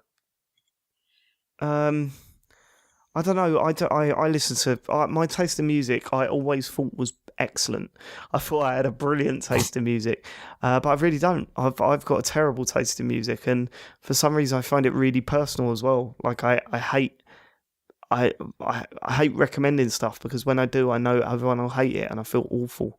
So, yeah, I kind of just not. I don't know. I'm weird. It's mainly just Queens of the Stone Age. But like, have you guys seen Spotify's new release radar thing? Yeah, is it What's live that? yet? Yeah, it seems to be up. Yeah, it's basically so it's the same as Discover Weekly, and then it's all based off things that you like. But it's all stuff that has just come out that week. Nice. Yeah, I really like the track "Silver Lady" by David Soul. Next question. Right. Okay. Since you've all given up on Pokemon Go, what was the last really great mobile game for you all? Also, which of you has spent the most money on any one free-to-play game? That's from Capone Adam. Okay. So yeah, I mean, I mentioned last week I'm really enjoying Out There Chronicles. I'm still really enjoying Aliens vs Pinball. is anyone playing Reigns that everyone's been raving about? Oh yeah, shit, Reigns. Fuck yeah, Reigns is brilliant. Yeah, I want to get that. It's proper good. So it's essentially a game where you play as a king, and it's like basically the hook is it's like Tinder. Oh yeah. I've heard this. Like, yeah, so people appear and say like, oh, we need to build a new church, or oh, we need to start feeding the poor, or oh, we need to make the military stronger, and you just swipe left for no, right for yes. What's it called? Rains, as in REI, not as in the weather. GNS. Yeah. And it's fucking smart. Like, I won't go into it because it's all it's about the discovery and everything, but very simple concept, but just really brilliantly done. Nice. I'm going to recommend the iPhone game Threes. That's Threes. By that game, it's really, really good. I don't know if I've mentioned it before, but I play that on a regular basis, and I enjoy that game very much. And what I'm doing is trying to fill time now to tell you where I'm up to on how many games of Threes that I've played. And I'm currently up to 5,681. Fuck. Game of Threes. You've got problems. See, I think It's the really only good game, though, man. the only free-to-play game I've ever spent any money on was Happy Street. I think that's the only one. You spent money on that? I did, yeah. It's a Holy shame, shit. but I did spend a bit of money on it, but nothing else. I see. I'll admit, I spent probably about £3 on Candy Crush because I did get into that massively. Why do people look down on that? I don't get that. I've never even tried it, I must say. It's a really good match and free game. It's a really fun match and free game. It's not as good as Pyblocks 2, but no. It's what game is? Know what I mean? Yeah. But no, it's got that progression that Pyblocks 2 hasn't got. Pyblocks 2 become an obsession over one or two game modes. This is like new levels, and there's hundreds of levels and stuff like that. I've never understood the hate behind it. And the system of waiting for lives to build up again just seemed fair to me. I didn't really get disappointed with it. And I'd played it for so long that I was kind of like, yeah, I don't mind chucking a couple of quid in to get some power-ups or whatever. But I never felt the need to really use them. It was just to progress a little bit faster rather than anything else. But yeah, that's probably the only free-to-play game that I've actually put money into. Matt? I've got to go back to the music question, as if I forgot there's a new Radiohead album this year. Yeah, so Moonshaped Pool. Oh, fuck, yeah, of course. Yeah, that is was a amazing. fucking incredible album. Life of Pablo, obviously, Kanye album, that was brilliant. No. Obviously, Fixed Wolves, Chance of Apples, new I mixtape. tried to listen to that, Matt. I tried to listen to that. That's a cool story. I don't totally hate Kanye West, right? There's a few of his songs that I think, yeah, that's really good, and I can see the appeal. But there was nothing on that album that got me at all. Which, music's subjective, so it don't really matter. But I'm just telling you what I thought. I really like the new We Are Scientists album, which I didn't think I would because obviously I liked him back in 2006. But also, if you're ever into, I was going to say, We Are Scientists have had some fucking bangers. But the new album's That actually first really album, nice. I listened It's to much their more debut mellow, album but it's today. really nice. I listened to their debut album today, and it's still so fucking good. As well as the Head Automatica album, which I'd completely forgotten about. And I put it on today, and I was like, holy fucking shit, this is amazing. Wasn't the lead singer that band from Glassjaw? Yeah, yeah. And you just think, Daryl Palumbo. what the fuck? This is totally totally different. Yeah, I remember being amazed with it at the time, but then I totally forgot about it and then picked it up again today. Sorry, what else, Matt? Also, a Blood Orange, Freetown Sound. That's a really, really good album. That's the guy who used to be Dev Metal from Test Icicles, and he had another name as well. But yeah, there's been absolutely loads of good music out this year. Loads. James, what are you listening to at the moment? Very little. I don't have time. I've not listened to music for ages. You don't have time to listen to music. That is the shittest thing anyone says. No, because most of the stuff I listen to is old, like really old now. It's like dinosaur rock bands from the 90s, and it's just I just listen to playlists from there from ages ago. I haven't listened to anything new for a long time. Do you know? Are there any like pop songs like that are in the top 20 or whatever that you kind of like? Because I kind of like the what's the one who is I Still Get Jealous? Is that Justin Timberlake? I think. I don't know, but that tune I like that one. Live. I have no idea. You too busy, Matt? Too busy for music. Right, okay, I like that song. So it's not too busy for music. It's just too busy to like be bothered with like trying to find new stuff constantly. It's just I can't be bothered anymore. Discover Weekly. That's what Spotify does for you. Proper good. Yeah. I know. I mean, obviously, it is a bit weird just, finding stuff through fucking maths, but also, I use Spotify a lot at parties and stuff, which completely obliterates my Discover Weekly. I tried to listen to it today, and this is after countless parties that I've been to, and this week, and some of the songs on it are just, oh my God, what is it? I don't know. Bad. They're bad. Anyway, all of a sudden there's a load of Spanish songs on here, and I've got no idea why. It's possible someone's hacked your account, because that happened to me once. Oh, really? Yeah. How would I know that? Like, are they able to spend money? Well, but no, they're just able to listen to stuff, so then occasionally you might open it up and it'll be like, oh no, you're listening to One Direction on another phone that you don't recognise. Oh, that's interesting. I might have to look into that. Weird. Alright, okay, fine. Cool. Where were we? Disc driving is free-to-play the games. best game ever on iOS. My latest one I loved was probably Lara Croft Go. Really looking forward to the Deus Ex one, which I think is out on the 19th of... Oh shit, they're doing that? I think it might be out 19th of August or 19th of September. I'll check and come back to you, but it's out very, very soon. Wicked. Really hoping it's more Lara Croft Go than Hitman Go, which I didn't really like as much. Cool. In terms of putting money into free-to-play stuff, I guess Hearthstone counts. I've probably put about 20-25 quid into that over. No, but it's proper good, man. It's like it's as fleshed out as any. Like if there was just a botched 35 quid version, I probably would have bought that. So fair enough. Matt, we've both put in a little bit of money to disc driving, right? Yeah, I've obviously bought the pro version and bought a couple of like different discs and stuff because those guys deserve my money after putting in literally thousands of games. Real-time follow-up, Deus Ex Go comes out on the 18th of August. So that'd be tomorrow if you're listening to this on a Wednesday. There we go. Next question.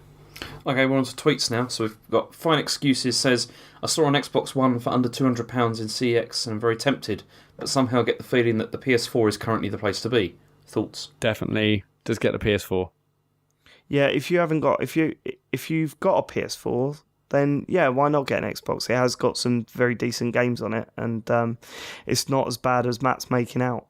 But what did you say? What was your quote in our little chat the other week? It was probably something angry. Like the worst thing you've ever bought or something stupid. And I was like, come on, mate. But yeah, if you haven't got a PS4, then you should probably get that over an Xbox One. Definitely. There you go. But if you haven't, get an Xbox One, innit? Why not? It's all a bit of fun. Okay, next question. Following on from that, Ada Black says, are you planning a Kickstarter to get James a PS4? No. Oh, okay. No. That's a shame. Okay, then. I'd appreciate that. But anyway, 16-Bit Smith says, if you could add one feature to No Man's Sky, what would it be? And if you could remove one, what would that be? Oh, good one. That's for Sean and Matt. This is when Sean says it has a feature, and I say you can add missions. I was going to say, add one feature, put the game in. Finish the game. No man's feature, more like. Get out.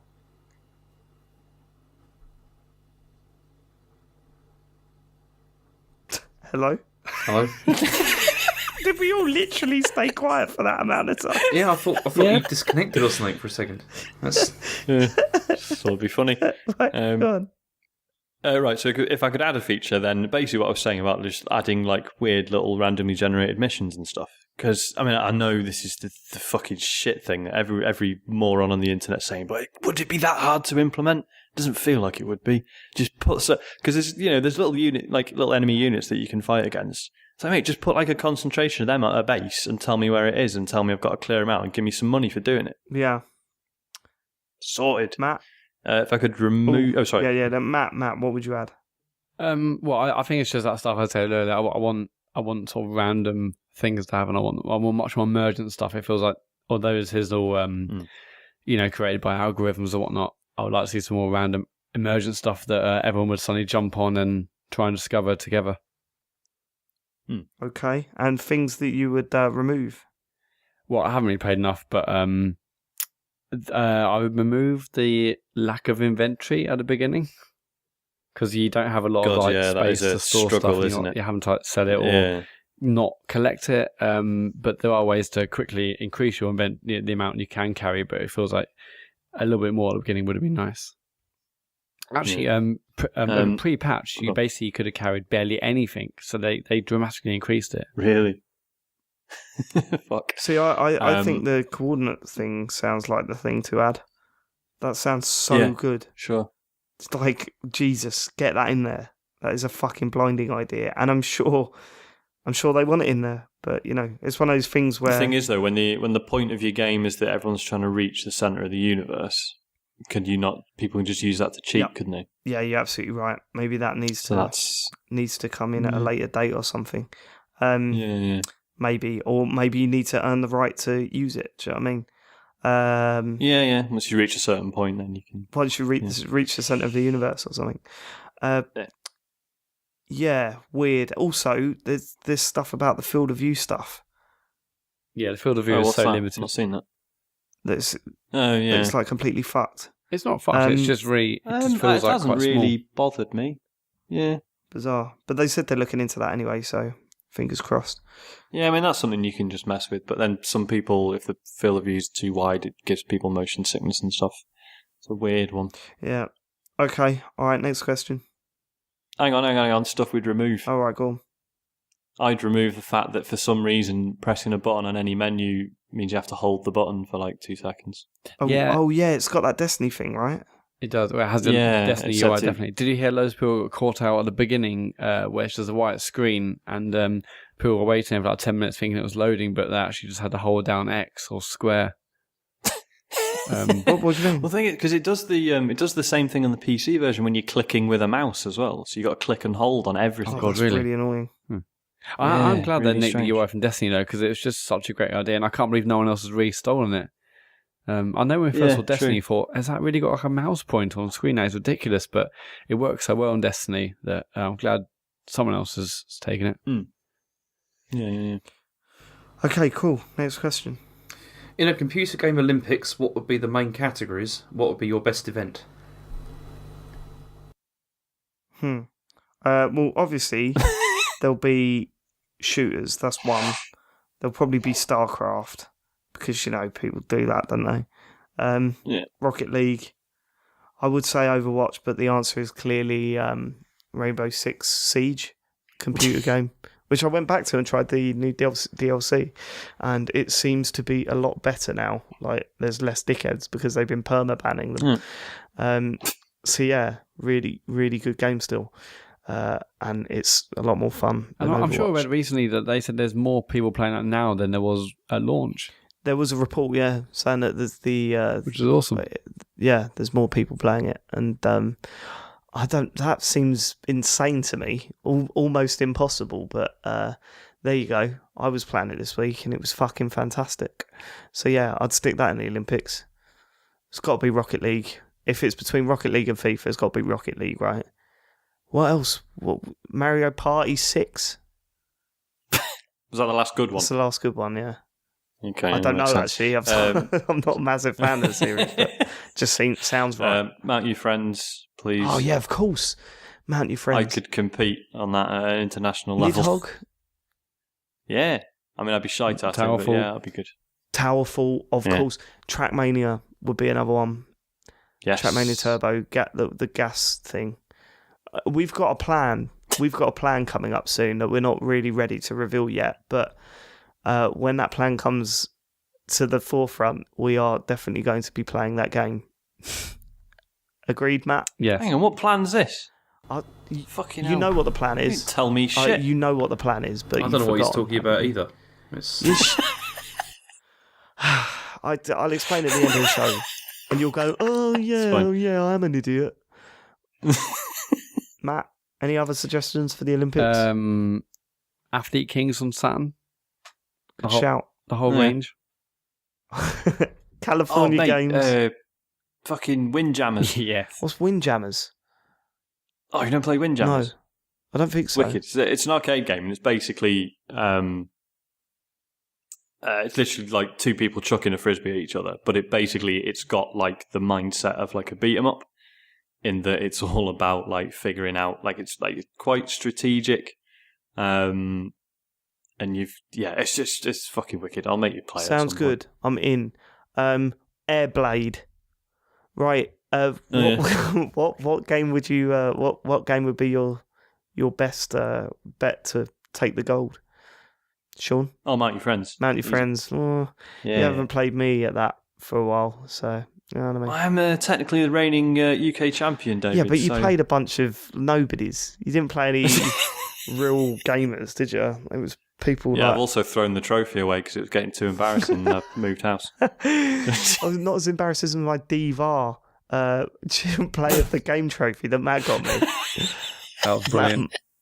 Matt, what would you be? What would be your shout? What would be your shout? I just said then. What would be your shout? I mean, I've had some pretty good games on Towerfall, but that probably wouldn't be one I could take a trophy home with. No, absolutely not. Man, have you ever seen like proper high level Towerfall? No, but I bet it's insane. Terrifying. There's Andy linked me to it a while back. There's a place that does like a weekly event, and they always stream it. Proper good. Come on, Matt. One answer. The truth is, I'm rubbish at games. Next question. Yeah. I would say my one best chance of winning a gold is the computer game Threes. The computer game Threes. Next question. Next question, the puzzle James. Game on the iOS. Just read out the question, James. I still want to play that game in front of a crowd. Keep on James, what's reading yours? James. James hasn't answered. Yeah, I'd go for Mario Kart 8, but there you go. Right. Really? Yeah, Okay. come on, after the last time we played. It was. But I didn't know the rules. We should play that again. Didn't know the... Okay. Okay. Didn't know should the play rules that of again. Mario Kart. I didn't know that you jumped at the end of a jump to get a speed boost. I didn't know any of that shit. I didn't know that shit. Okay. What was the last Mario Kart you played before that one, David? Properly, was probably Double Dash. It did it in that as well, though. Did it? Yeah. Oh, okay. Learn something new every day. Anyway, Pork Chop Excess says, with Britain winning Olympic gold in the newly reinstated golf event, what game would benefit coming back in HD full? Skate 3. Next question. Duke of Jam says, ever rode a horse? Yes. I have, yes. I also Long have. time ago. Hated every minute of it. Did you? Yeah. Well, it's funny, isn't it? Because, like, I did it when I was a kid. Yeah, and the same. moment I got on the horse, I thought, I can't control this. It's a living thing. Yeah. It's got its own ideas. Yeah, how is it not just going to not see something and just fucking bolt somewhere? Yeah. Like, what am I supposed to do then? Fucked. Yeah, I hated it. It's horrific. Mm. Matt, have you I been rode on a horse. I was in France. Had a lovely old time. Next question. James? Yeah, I've done it, yeah. Oh, Long time good. ago. Okay. Why do you Might sound cut so that. sheepish there, James? Just because it's rubbish, isn't it? I mean, Poor horses. You're rubbish. James felt sheepish because he actually stole the horse and then set the horse on fire and dumped it into some farm. You're my at the horse moment, now, I'm dude. living in fear that like my daughter's going to start getting interested in like ponies and stuff, and so you know, and she'll, you know, I don't want to get involved in all that. It's terrible. What do you mean? Well, you know, I don't know where I'm going with that. It's just Are you scared about the stable costs? That's what it sounds like. yes. Anyway, Yes. let's move on. Next question. So Desmond says, yes. Game of Voice, what's your favourite type of controller? Yes. Mine's the Turbo Pad. All good for Olympic Games. I'm not reading that again, so... You know. Yes. What was the question? I'm not reading it again, you can read it. Yes. Oh.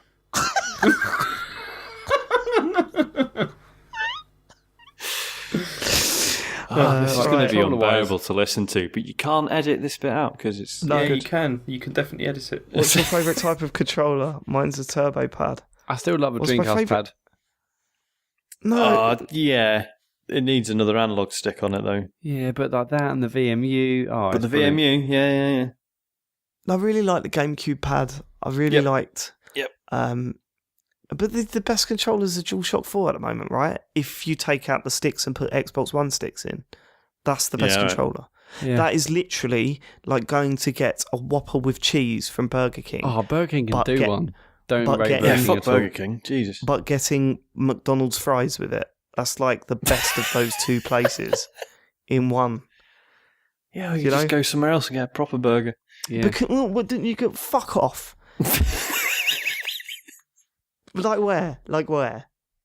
Okay, I I say mean, Burger you know, Brothers, if 'cause- it's got to be a chain, mate, there's Five Guys everywhere now. There's no excuse. Five Guys is shit, man. I went Five there. Guys isn't shit. It's very expensive. You but it's can't not say shit. that, David. I went tastes there really the good. other day, right? Okay, it's not shit, right? The food weren't shit, but I had a Five Guys thing. It cost me about £8, and it did not taste anywhere near as good as a burger you would get in Burger Bros for Well, less yeah, money. obviously, Burger Brothers is fucking. That's another league.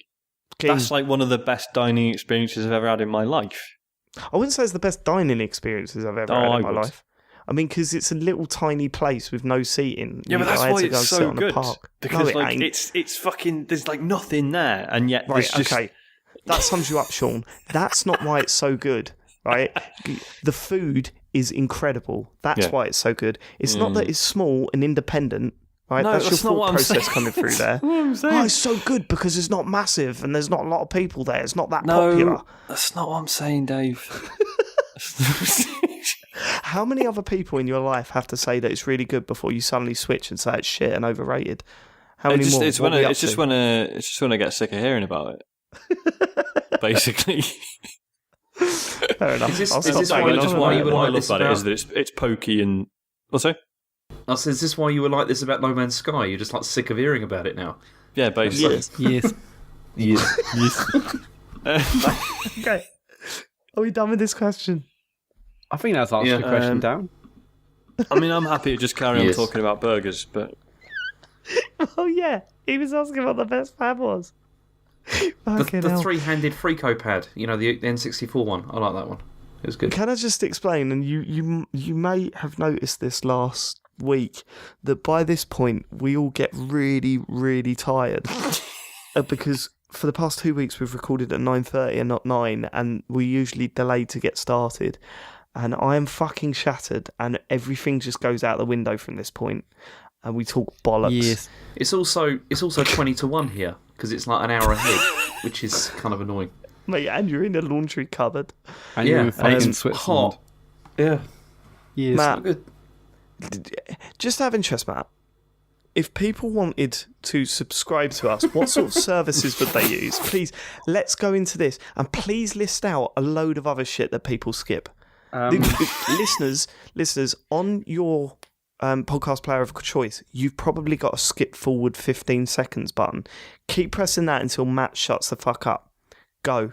Right, so I listened to last week's show and I thought maybe we could rework it. So here's how it goes.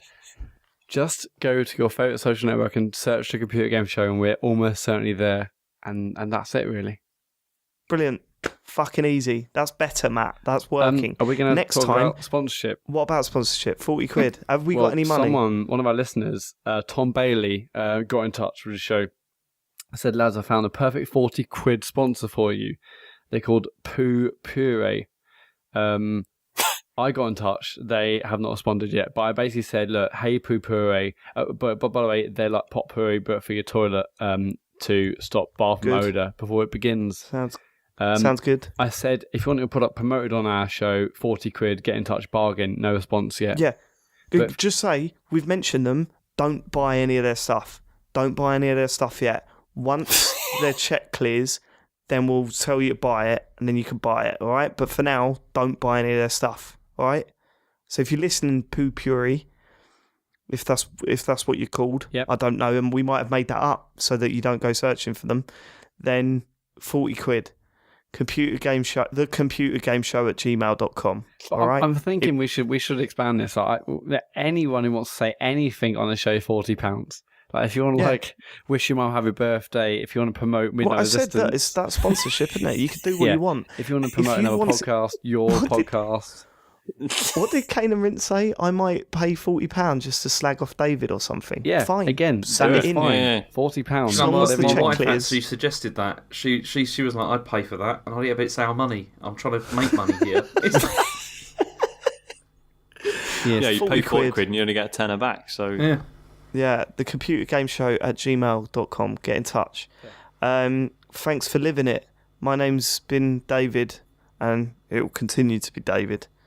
Goodbye. Goodbye. Bye-bye. On the breakdown there.